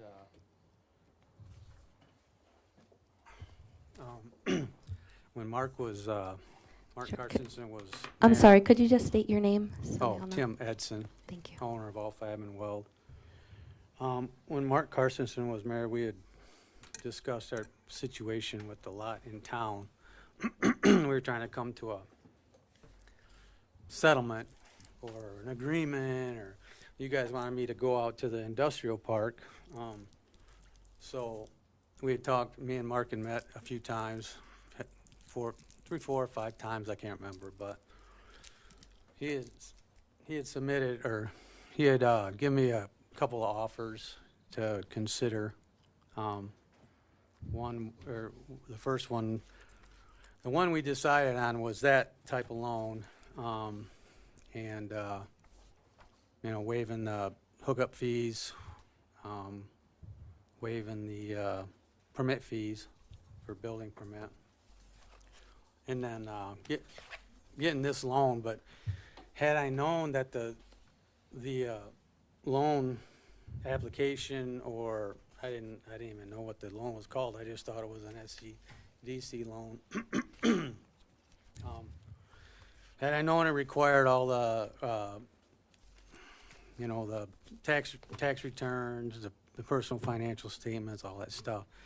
Basically the same thing when you go to get a commercial or business loan is what they're asking for. I thought the loan process was a little bit more lax. I've only been in business here for two years. The first 2 years with my tax returns are horrible. I've gotten one paycheck from Alfab and Weld in the past 2 years. Okay? So, you know, what the tax returns don't show is, you know, the stockholders' note. When I sold my business up in North Dakota, I paid everything off. All my business debts and all that stuff were paid off. I paid all my personal stuff off too. I have literally zero debt. If you look at the shareholders note on there and on the tax returns, you'll see that, you know, over the course of 2 years, the amount owed, Alfab and Weld owes Tim Edson has gone down substantially. The other thing that doesn't say is, yeah, my business lost money in the last year or two, but I have over $50,000 in snowplow and snowplow inventory that's paid in full. So if I'm going to get a loan based on my tax returns and that, I wouldn't even submitted this. It's horrible. They're horrible. First 2 years. I mean, if you guys look at my 800 and plus credit score or my personal financial statements, you know, with zero debt, I more than qualify for this loan. I mean, you guys got a bank letter or a letter from my past banker up in North Dakota that I did business with for 7 years, and if I ask anybody I've done business with in the banking throughout my 30 years of being in business, they'd all be the same. So, based on my tax returns, horrible. You know, so if that's had I known that this was going to be a commercial style loan and I had to submit this stuff, the deal, you know, the agreement that me and Mark Carstensen had, you know, I was under the impression that everything's going to be, you know, it'll be fine. But it's obviously, it's different. He's not here anymore. We had a meeting, me, Mark, and Amanda on the 25th of January. That's when we started this. So, and I don't know, a week or two later, he resigned. So I don't even know if you guys know, I've been dealing with this for going on 3 years. You know, this lot in the city is useless to me. You guys wanted me out in the industrial park, and now I've got a deal to do it, and it looks like it's going to get blown up again. So now I got to start over. You know, it's been 3 years going on, and I've done everything I can to make this work. No, does anybody up there even care about it? I mean, Mark was the only one. So here we sit. And I have no choice. If this deal doesn't go through, I have no choice. I've exhausted all my options with you guys. I have no choice but to get an attorney. Here we go. Guess who wins? The attorneys. Thanks a lot. Thank you, Mr. Edson. I think I understand your frustration. This was a loan, though, and like you said, I mean, with the loan application, that is a process, and so we do have to look at it, and it might be a little more lax than your standard bank, but we still have to, you know, protect the residents of Sturgis when giving these loans. So the recommendation from the committee after multiple meetings and looking through the application was to deny the application. Does anyone on council have any questions for Rick or for Mr. Edson?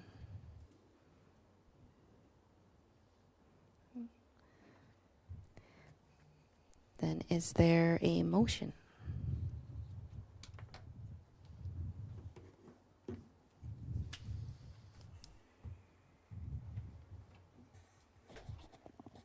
Madam Mayor, Yes. I would move to follow the recommendation of the SCDRF committee and deny the loan application. That was a first by Becca to accept the recommendation to deny the application. Is there a second? Second. We have a first by Becca and a second by Aaron. Any discussion, questions from council? Madam, Yes. just a comment.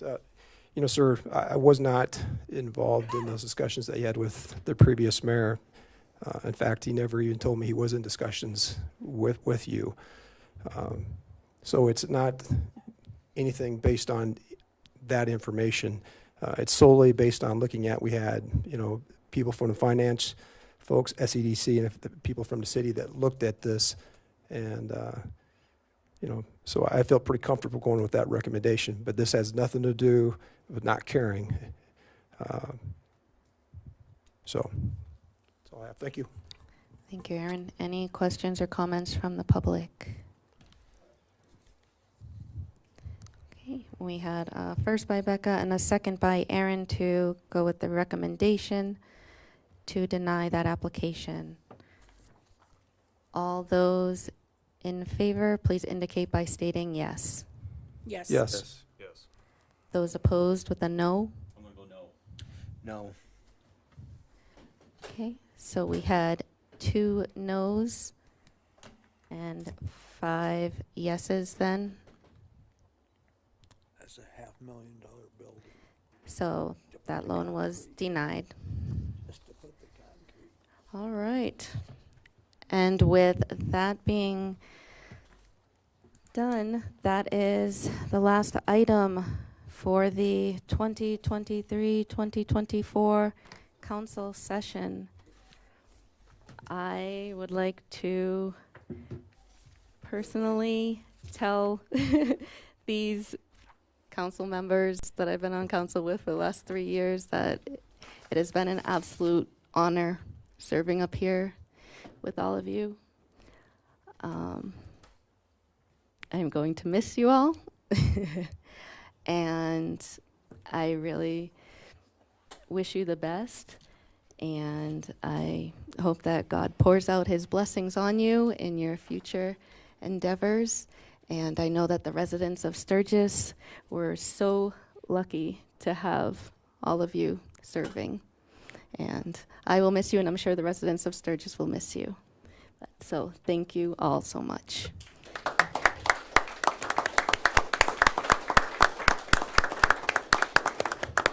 And with that, Madam is there a Mayor, motion to adjourn? Would you like to Oh. present the plaques, to the outgoing council members? Yes. Should I adjourn Have this? a photo opportunity? Yes, absolutely. Why don't we adjourn this one final time?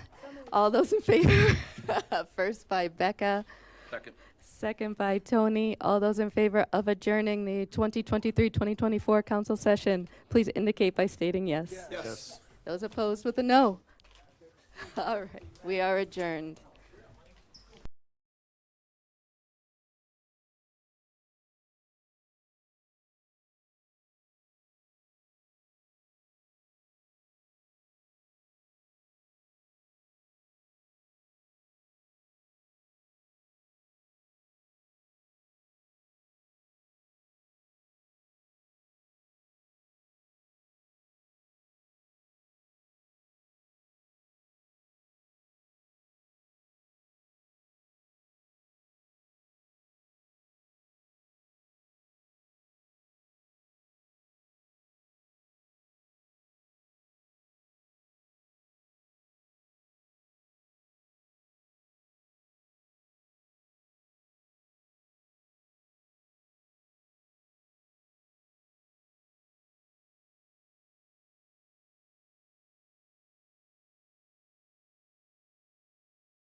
Okay. It is 9:07 on Monday, May 6th. And I would like to call to order the 2024-2025 council session. And I guess we don't need to do a pledge or anything, but our first order of business will be the oath of office for all of our new council members. Mr. Marshall, I believe you will be swearing them in individually. But not at them. Mayor. Yes, I believe you would have expressed your preference that the oath be taken individually, and I think that shows respect for the office. So, Nick Jones. Let's go over here where you can. You gotta get the picture. Oh, yeah. You solemnly swear. I, Nick Jones. Having been elected to the office of Alderperson, Ward 1. Within and for said city of Sturgis. Do solemnly swear that I will uphold the Constitution of the United States. Do solemnly swear that I will uphold the Constitution of the United States. The Constitution and codified laws of the state of South Dakota. The Constitution and codified laws of the state of South Dakota. And the ordinances of the city of Sturgis. And the ordinances of the city of Sturgis. I will faithfully and impartially. I will faithfully and impartially. To the best of my knowledge and ability.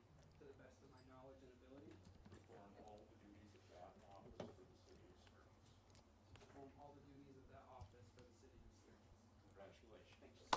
Thank you.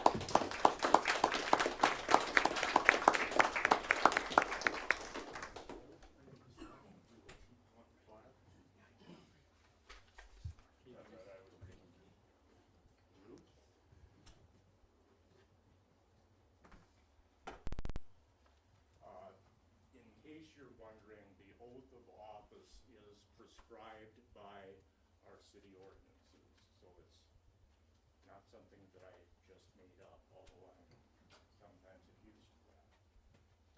Please repeat after me. I, Ruth Kopp. I, Ruth Kopp. Having been elected to the office of Alderperson, Ward 2. Having been elected to the office of Alderperson, Ward 2. Within and for said city of Sturgis. Within for said city of Sturgis. Do solemnly swear that I will uphold the Constitution of the United States. Do solemnly swear that I will uphold the Constitution of the United States. The Constitution and codified laws of the state of South Dakota. The Constitution and codified laws of the state of South Dakota. And the ordinances of the city of Sturgis. And the ordinances of the city of Sturgis. I will faithfully and impartially. I will faithfully and impartially. To the best of my knowledge and ability. To the best of my knowledge and ability. Perform all the duties of that office for the city of Sturgis. Perform all the duties of that office for the city of Sturgis.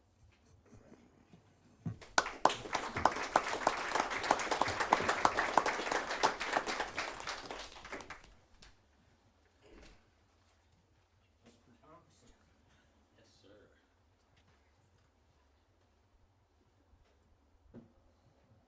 I, Jim Thompson.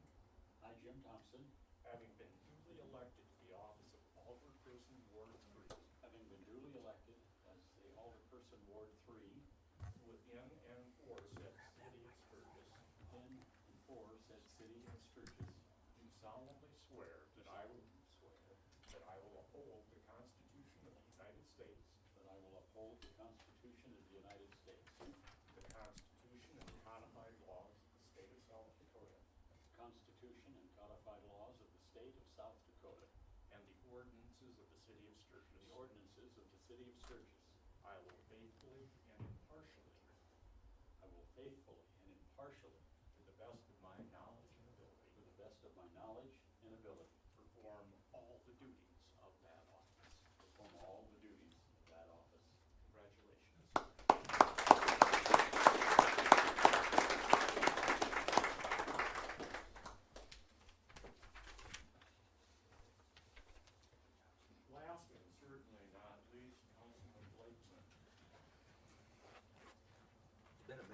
public that wants audio, can you turn the mic on by chance?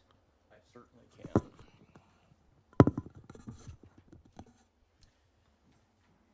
I, Jesse Blakeman, I, Jesse Blakeman, having been elected to the office of Alderperson of Ward 4 having been elected to the office of Alderperson for Ward 4 within and for said city of Sturgis, within the aforesaid city of Sturgis, do solemnly swear that I will uphold the Constitution of the United States, do solemnly swear that I will uphold the Constitution of the United States, the Constitution and codified laws of the state of South Dakota, the Constitution and the codified laws of the state of South Dakota, and the ordinances of the city of Sturgis. and the ordinances of the city of Sturgis. I will faithfully and impartially, I will faithfully and impartially, to the best of my knowledge and ability, to the best of my knowledge and ability, perform all the duties of that office for the city of Sturgis. perform all the duties of that office for the city of Sturgis. Thank you, Council. Congratulations.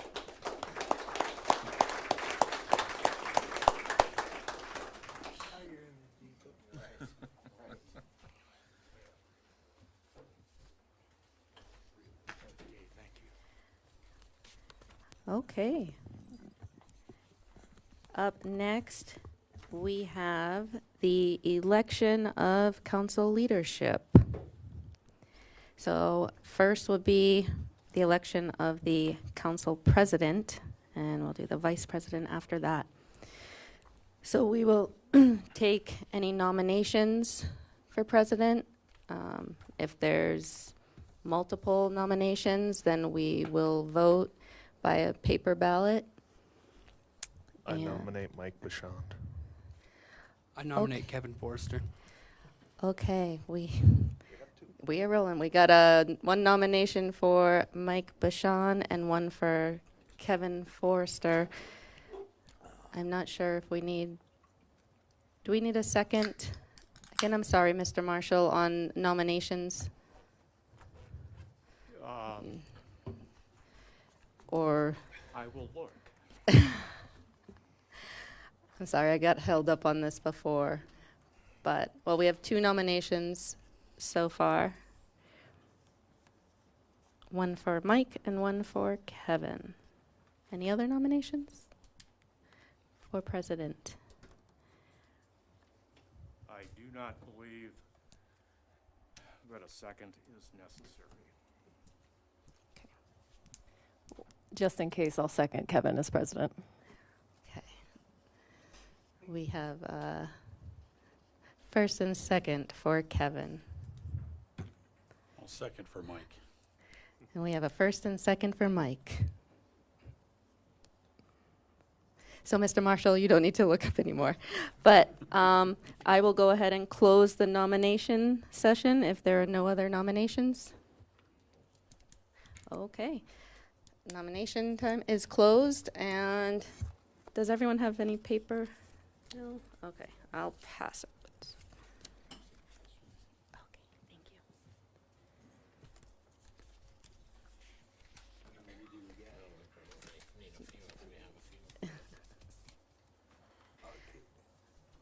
I'll put it up here. Okay, everyone can write the name of who they're choosing, and it is Mike or Kevin were the 2 nominees. And Adam will collect the ballots and tally those.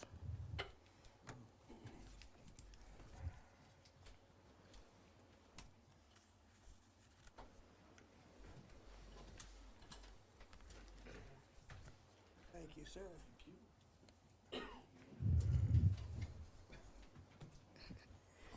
Oh, you got a couple here. Okay. Yeah, here. Yeah, I got one. You got one? Yeah. I have one for Mike. I have one for Kevin. That's the start. I have one for Kevin.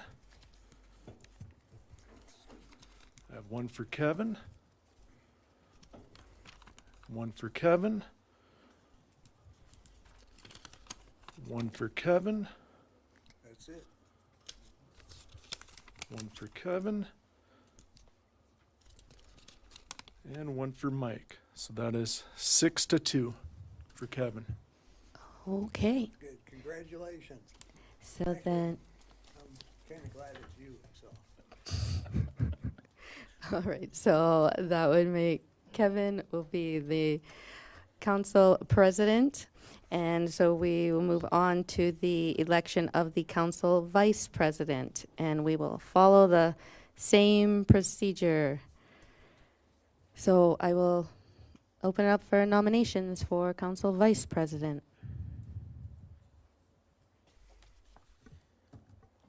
I nominate Mike then. Okay, that's one nomination for Mike. I would nominate Ruth Kopp. Okay, and one for Ruth. Any other nominations?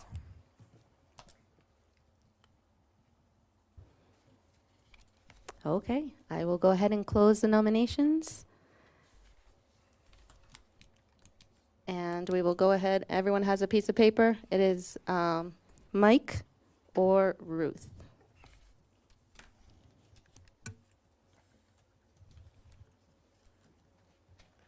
Thank you again.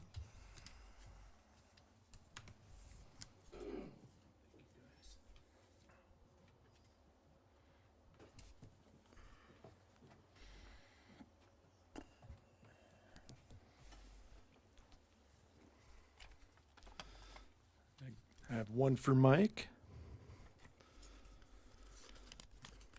I have one for Ruth.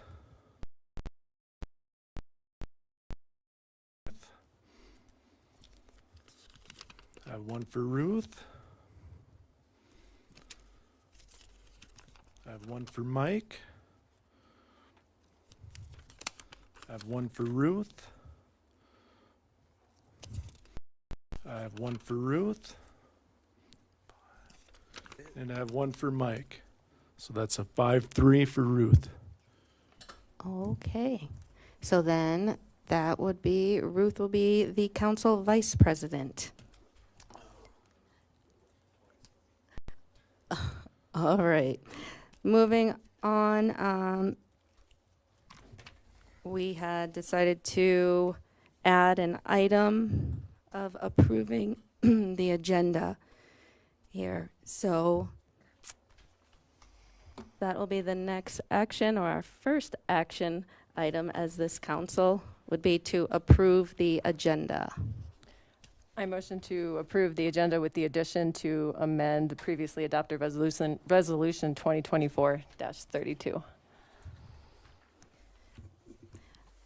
I'm sorry, so you're looking to add? Yes, I'm looking to add, to amend, I'm looking to add amending the previously adopted resolution 2024-32. Yeah, I'm not sure that we can do that if it hasn't been fully noticed yet, since we just voted on it this evening. Mr. Marshall, does it have to go through its process? It needs to go through its process. Right. Okay. So that motion would be out of order to add amending that resolution that we just did in the previous session. We have clarification on what the process is. You can introduce a new resolution. You may introduce a new resolution in the manner provided by the ordinance and policy. Well, I guess, can we have discussion on this? I mean, I would second that, just to have. But the motion is out of order, and Motion is out of order, but Robert's Rules has a directive to recall previous decisions. not from a previous session. The session concluded sign day.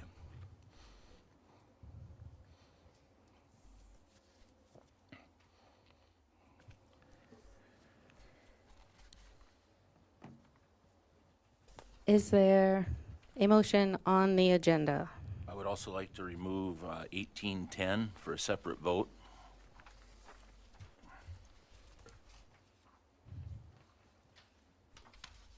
Second.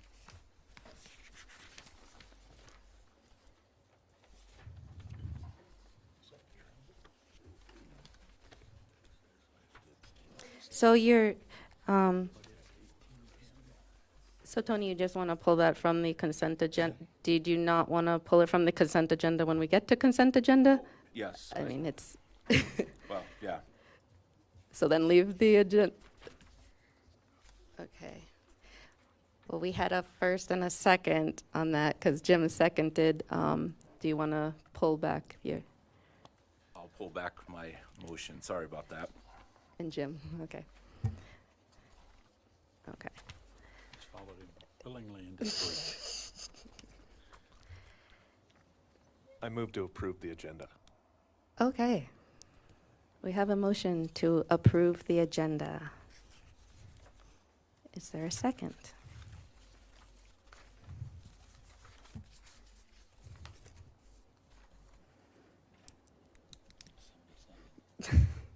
No. Okay, and we have a second by Jim. Okay, first by Preston, second by Jim to approve the agenda. All those in favor, please indicate by stating yes. Yes. Those opposed with a no. Yes. On approving the agenda, we don't normally, but would you like to? Yes, because that was already moved there from before. Yep. It is, that's. Okay, so we have an agenda. And can you come up to the microphone, please? Tammy Bond, citizen, voter. So our attorney's listening to this too, so you know. He said Ruth needs to do a motion to reconsider whatever resolution she wants to. So I don't know, and I don't understand how this all works, but you guys are counselors, you're voted in. He's an employee, correct? So who's right to bring up what?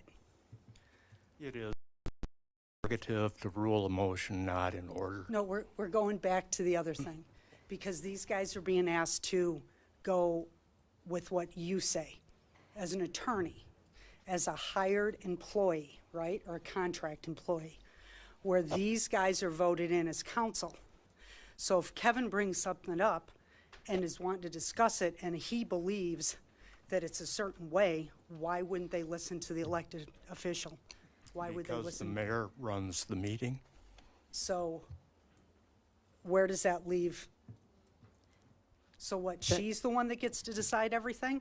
When I had she- already ruled that motion out of order, and then everyone approved the agenda as it is. We're going back to when Bonnie, Mr. Marshall is our city attorney. Right, And and I would you- hope that all of council would trust his advice. like As they he is trusted our the city advice with the Supreme attorney. Court with us and what you guys Okay. put us through.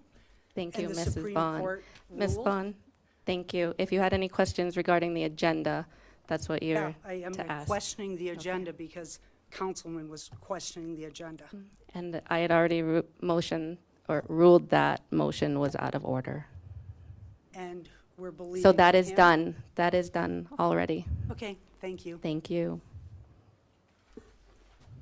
Madam Mayor, Yes. may I make a motion that we move into executive session to make personnel decisions? I'll second that. So we have executive session scheduled at the end of the agenda. And so in approving the agenda, approving the placement of things is part of that. So, I believe I have the right to make that decision, or at least make that motion. so then would you, It is. so, but I don't know, we'd have to do something to change the agenda because now we're moving something. Is that correct, Mr. Marshall? Because you're looking to move something.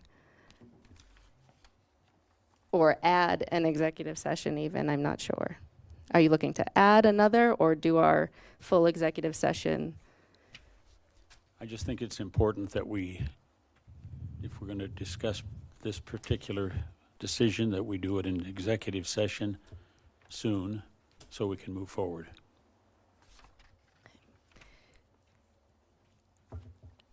Does something need to be changed with the agenda being approved as it was? Do we need to revisit and modify the agenda, Mr. Marshall? I am looking, Madam Mayor.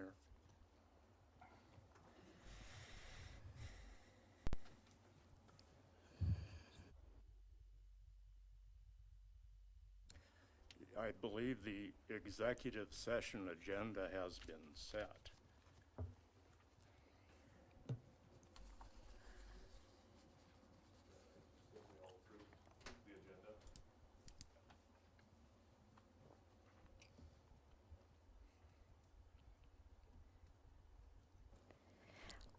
I will, so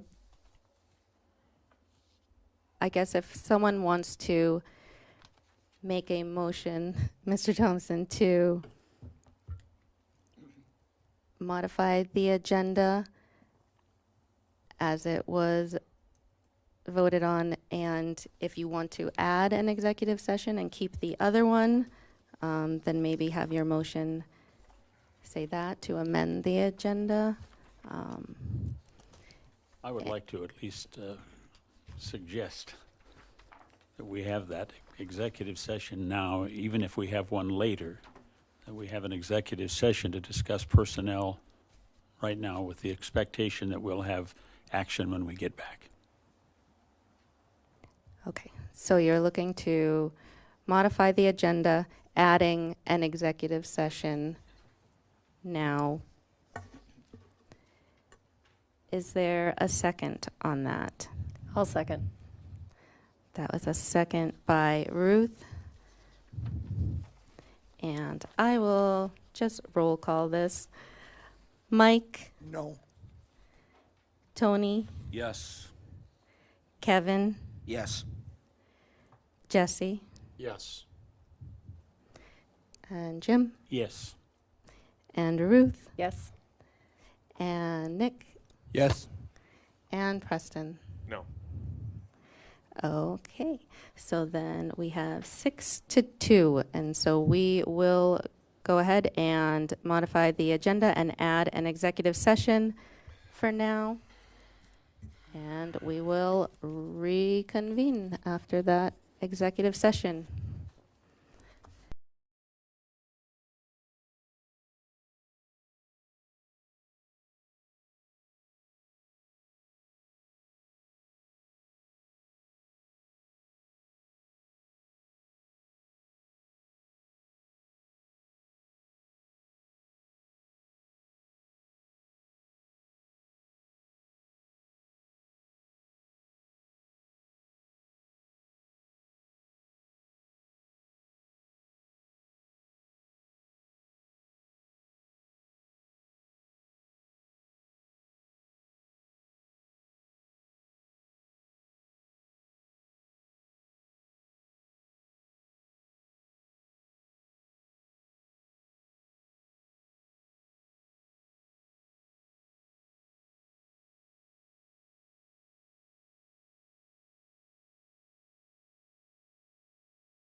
night, Angela.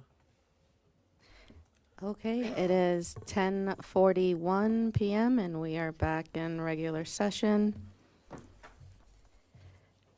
Our next item is the consent agenda. We've got a number of items on here. Is there anything that council would like to see pulled from the consent agenda? I think Tony had something. 10 or 1810, please, for a separate vote. Okay, so we got 1810 removed. Anyone else from council have anything they'd like to see removed? Anyone from the public have anything from the consent agenda that they would like to see removed for further discussion?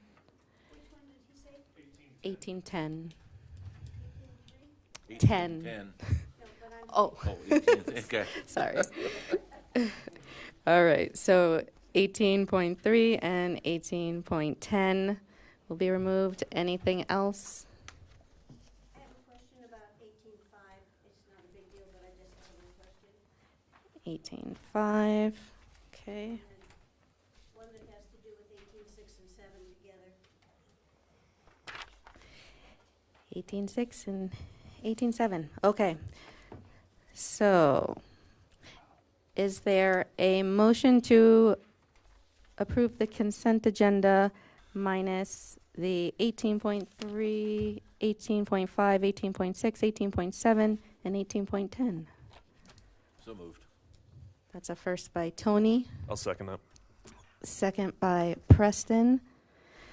All those in favor of approving the consent agenda, please indicate by stating yes. Yes. Yes. Those opposed with a no? Okay. We will go ahead to item 18.3. And Adam, would you have any information on 18.3? 18.3 is Yes. to authorize the signatories for the bank accounts. Usually that is the mayor, the council president, the finance officer, the senior accountant, and the city attorney. Bonnie, did you have any specific questions on that one? Yeah, I did. The worse the knee gets, the more I forget. The later it gets, the worse the knee gets. Am I on? Okay. With 18.3, my immediate question is, why are there so many people who can sign off on money? And are those signatures single signatures, or do like two people have to sign off on something? Where are the checks and balances in our cash flow, is my question. And I think it probably depends on what's being signed. Yes, like you said, Adam, do you want to go into specifics on the different Yes, items? So there's two signatures required. One is from the finance officer, or my second if I wasn't there, which would be the senior accountant. And then the other one is usually used to be the city manager. That has changed, so now it's either the mayor, the council president, or the city attorney. With the city council president and the mayor, they're not here all the time. We need a full-time staff to be able to sign. Okay, it just to me seems like a lot of people who have access to our cash flow, but I'm comforted knowing that it takes two. Yes. So, okay, thank you. Madam Mayor, And yes, I just went back to a previous agenda where we set this same sort of signatory. It was the city manager, the mayor, council president, finance officer, but the attorney wasn't part of it. What's the reason that the attorney was added? and I'm guessing, was that a change when we went into the transition from city manager leaving, resigning? Correct. And that's when that was added? Because we need a full-time person, just for regular check signing. Sure. Does that answer your question, Kevin? So that's, as a member of the transition team, that was in place? I think it was just to add someone else when we lost our city manager. Not necessarily as part of the transition team per se, but to add a full-time staff.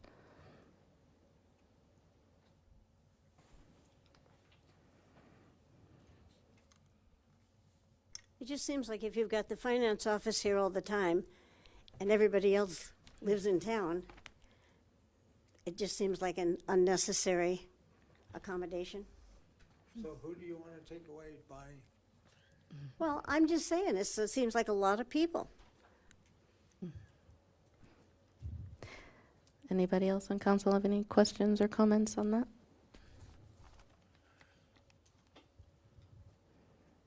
Anyone from the public have any questions or comments? Madam Mayor, Yes. I have no issues with the way that reads. Is that a motion?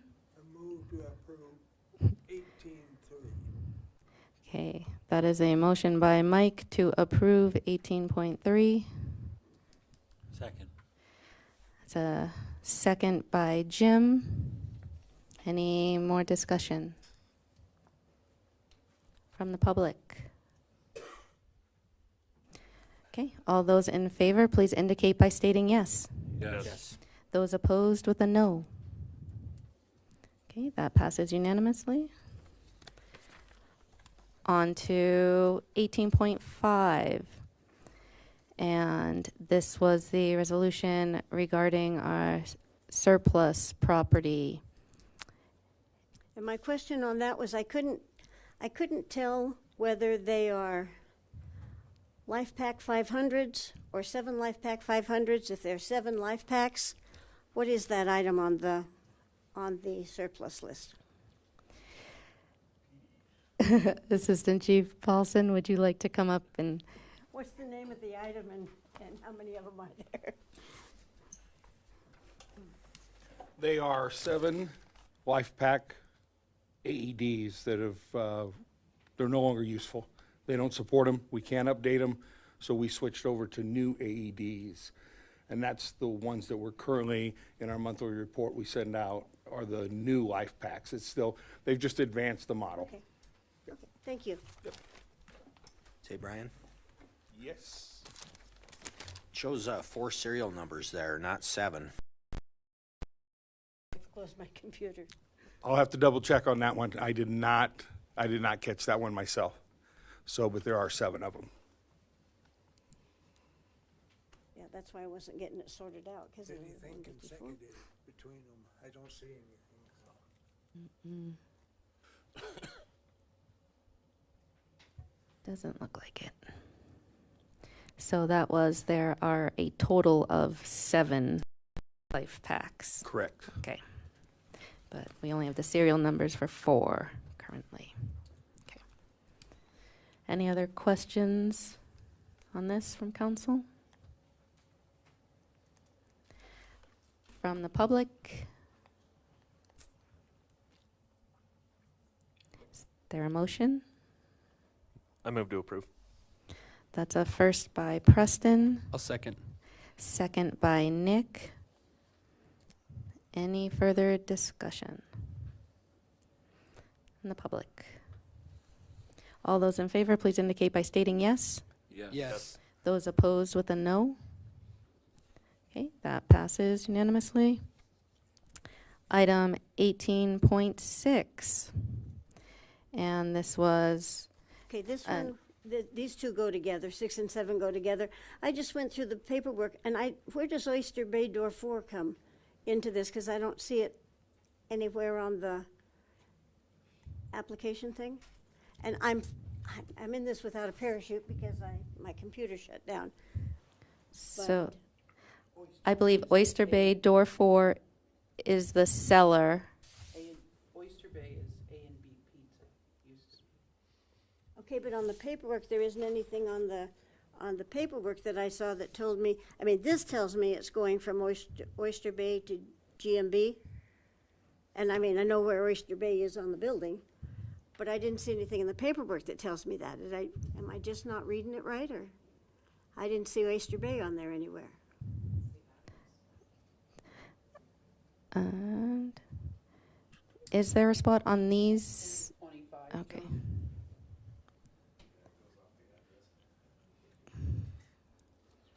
So are they both at 1025 Junction?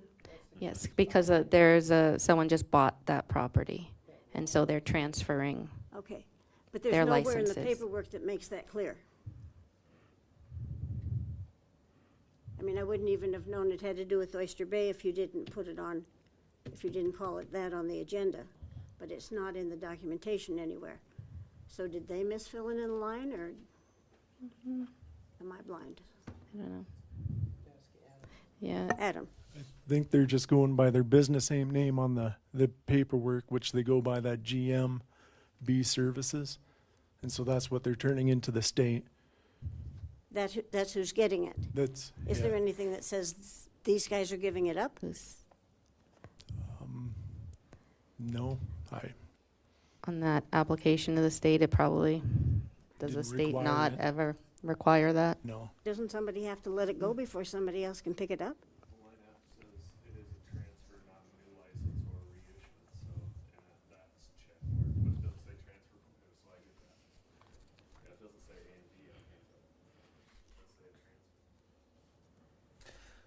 Are the property taxes current on that property?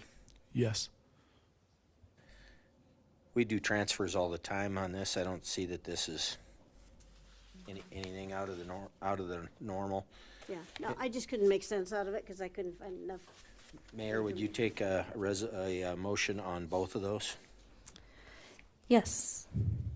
I would move to approve 8.6 and 8.7. 18? Excuse me, 0.6? 18. 6, 18.7. I'd second that. Okay, that is a first by Kevin and second by Tony to approve 18.6 and 18.7. Any further discussion? From the public? All those in favor, please indicate by stating yes. Yes. Those opposed with a no. Okay, those two pass. And then on to 18.10. And Tony, was there any Basically, I specific just want to questions? adjourn, or not adjourn, abstain from the vote. But I wanted to be able to vote on the other ones if I could, so. Oh, okay. I see what you're saying. All right. Did anyone have any questions on 18.10? Is there a motion on 18.10? I move to approve 18.10. Okay, that's a first by Kevin. And a second by Jesse to set the public hearing on May 20th for retail on-off sale malt beverage and SD farm license for Hanson Investments. Any further discussion from council? From the public? All those in favor, please indicate by stating yes. Yes. Those opposed with a no. Abstain. And that passes with one abstention. Okay. And moving on to our new business. We have 19.1 is the consideration of a fee waiver for the use of Rally Point. And we have Tammy to go over that report for us. Thank you, everybody, for staying so late tonight. We got a request from the middle school music choir person, and she's asking that she uses Rally Point. As you can see on the council report, they chose to implement a fee for Rally Point now, a $250 fee. She is asking that we waive the fee for May 9th, that their 5th grade choir or play could perform down there. It'd be about a 20-minute performance and then a set up and tear down afterwards. So it'd be used maybe a couple hours. Do I have any questions on this? Anybody have any questions for Tammy? Considering waiving that fee of $250 for use of Rally Point. Yes, Mike. Madam President, I would make a motion to approve the waiving of the fee for the school program. If the council doesn't waive it, I'll pay it. Okay, that was a first by Mike, and I believe I heard a second from Jesse to waive the fee for the use of Rally Point. Any further discussion? Questions, comments from the public? All those in favor, please indicate by stating yes. Yes. Those opposed with a... Okay, and that fee is waived. Thank you, Tammy. Up next, 19.2. This would also be Tammy, and this is a consumption permit request. Yes, this is a, for the rally, we have a VIP social vendors, and we usually have alcoholic beverages that are there that they can consume. This consumption permit just allows us to legally be able to serve those to the people that are of age.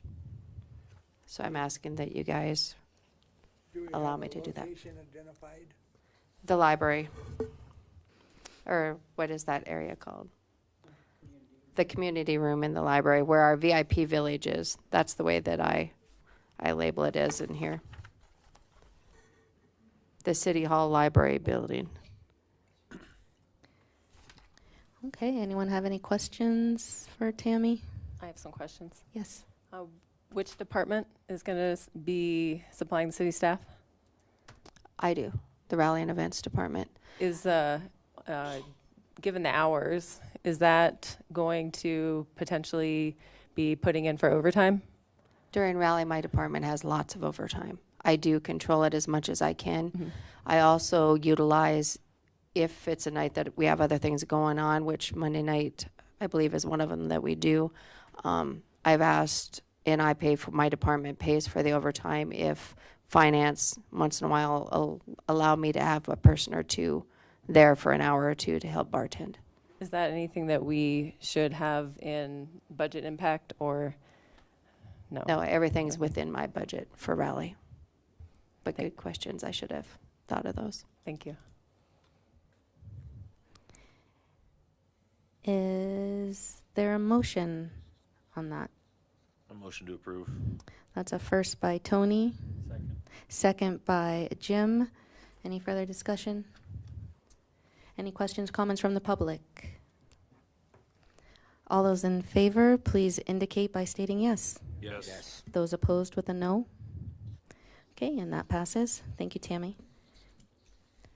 Moving on to 19.3.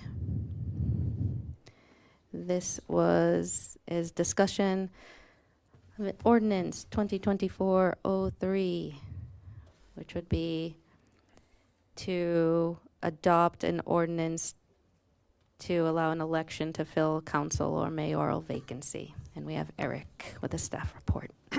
Thank you, Madam Mayor. The recent resignation of the previous mayor brought to light that there's two different methods of appointing or essentially filling the vacancy in the mayor capacity.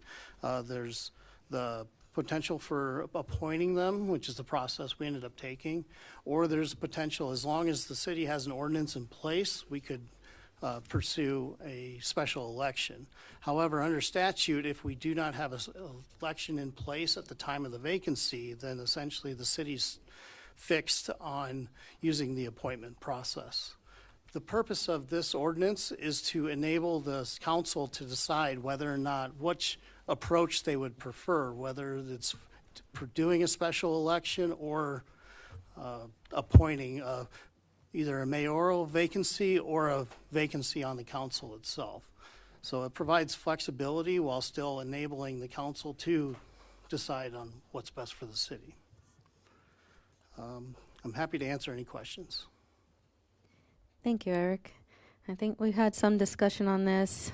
It was maybe a couple meetings ago, 2 or 3 meetings ago.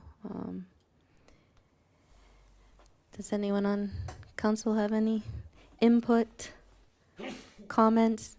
Bless you.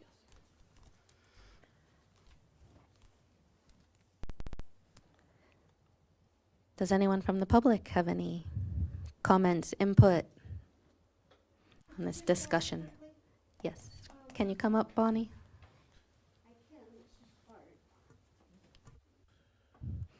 Everything's hard at 11 o'clock at night, too.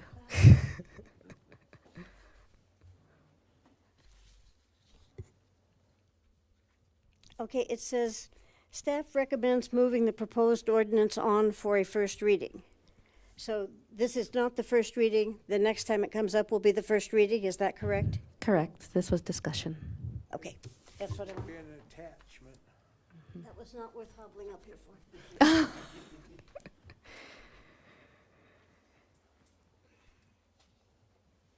Okay. Well, it's a robust discussion. If there's no further discussion, I guess this will come up on the next agenda for first reading. And there will be a little bit more discussion then with the passing of that, if it passes, sorry. Okay, and then moving on, we removed item 19.4, which then brings us to executive session again. So,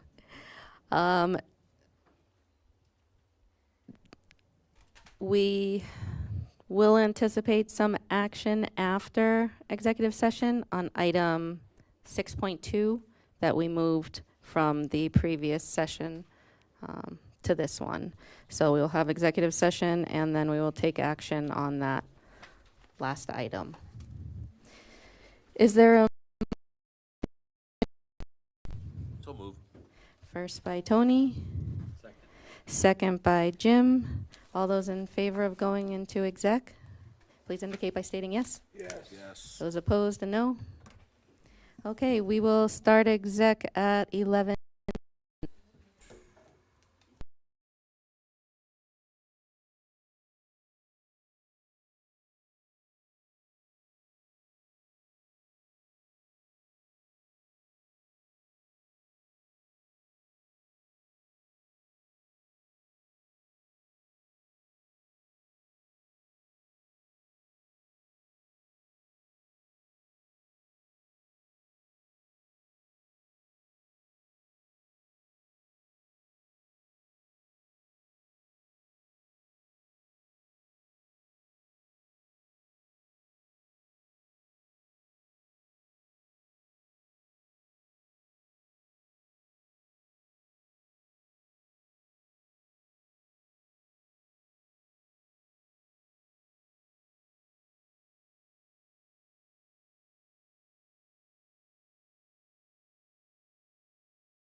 Are we back?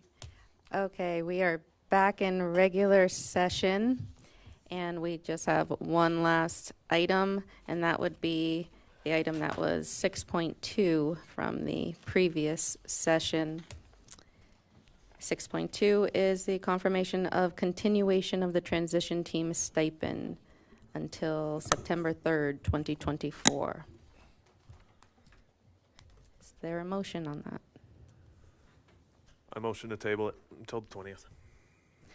That was a first by Preston to table. Second by Mike. That being tabled, won't ask for more discussion. Is there, all those in favor, please indicate by stating yes. Yes. Those opposed with a no. No. Okay, so that is 7 yeses and 1 no. So that item will be tabled and pop up at our next meeting.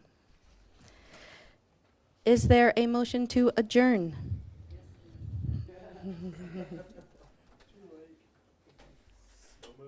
First by Preston. Second by Jim. All those in favor, please indicate by stating yes. Those opposed with a no? Okay, we are adjourned.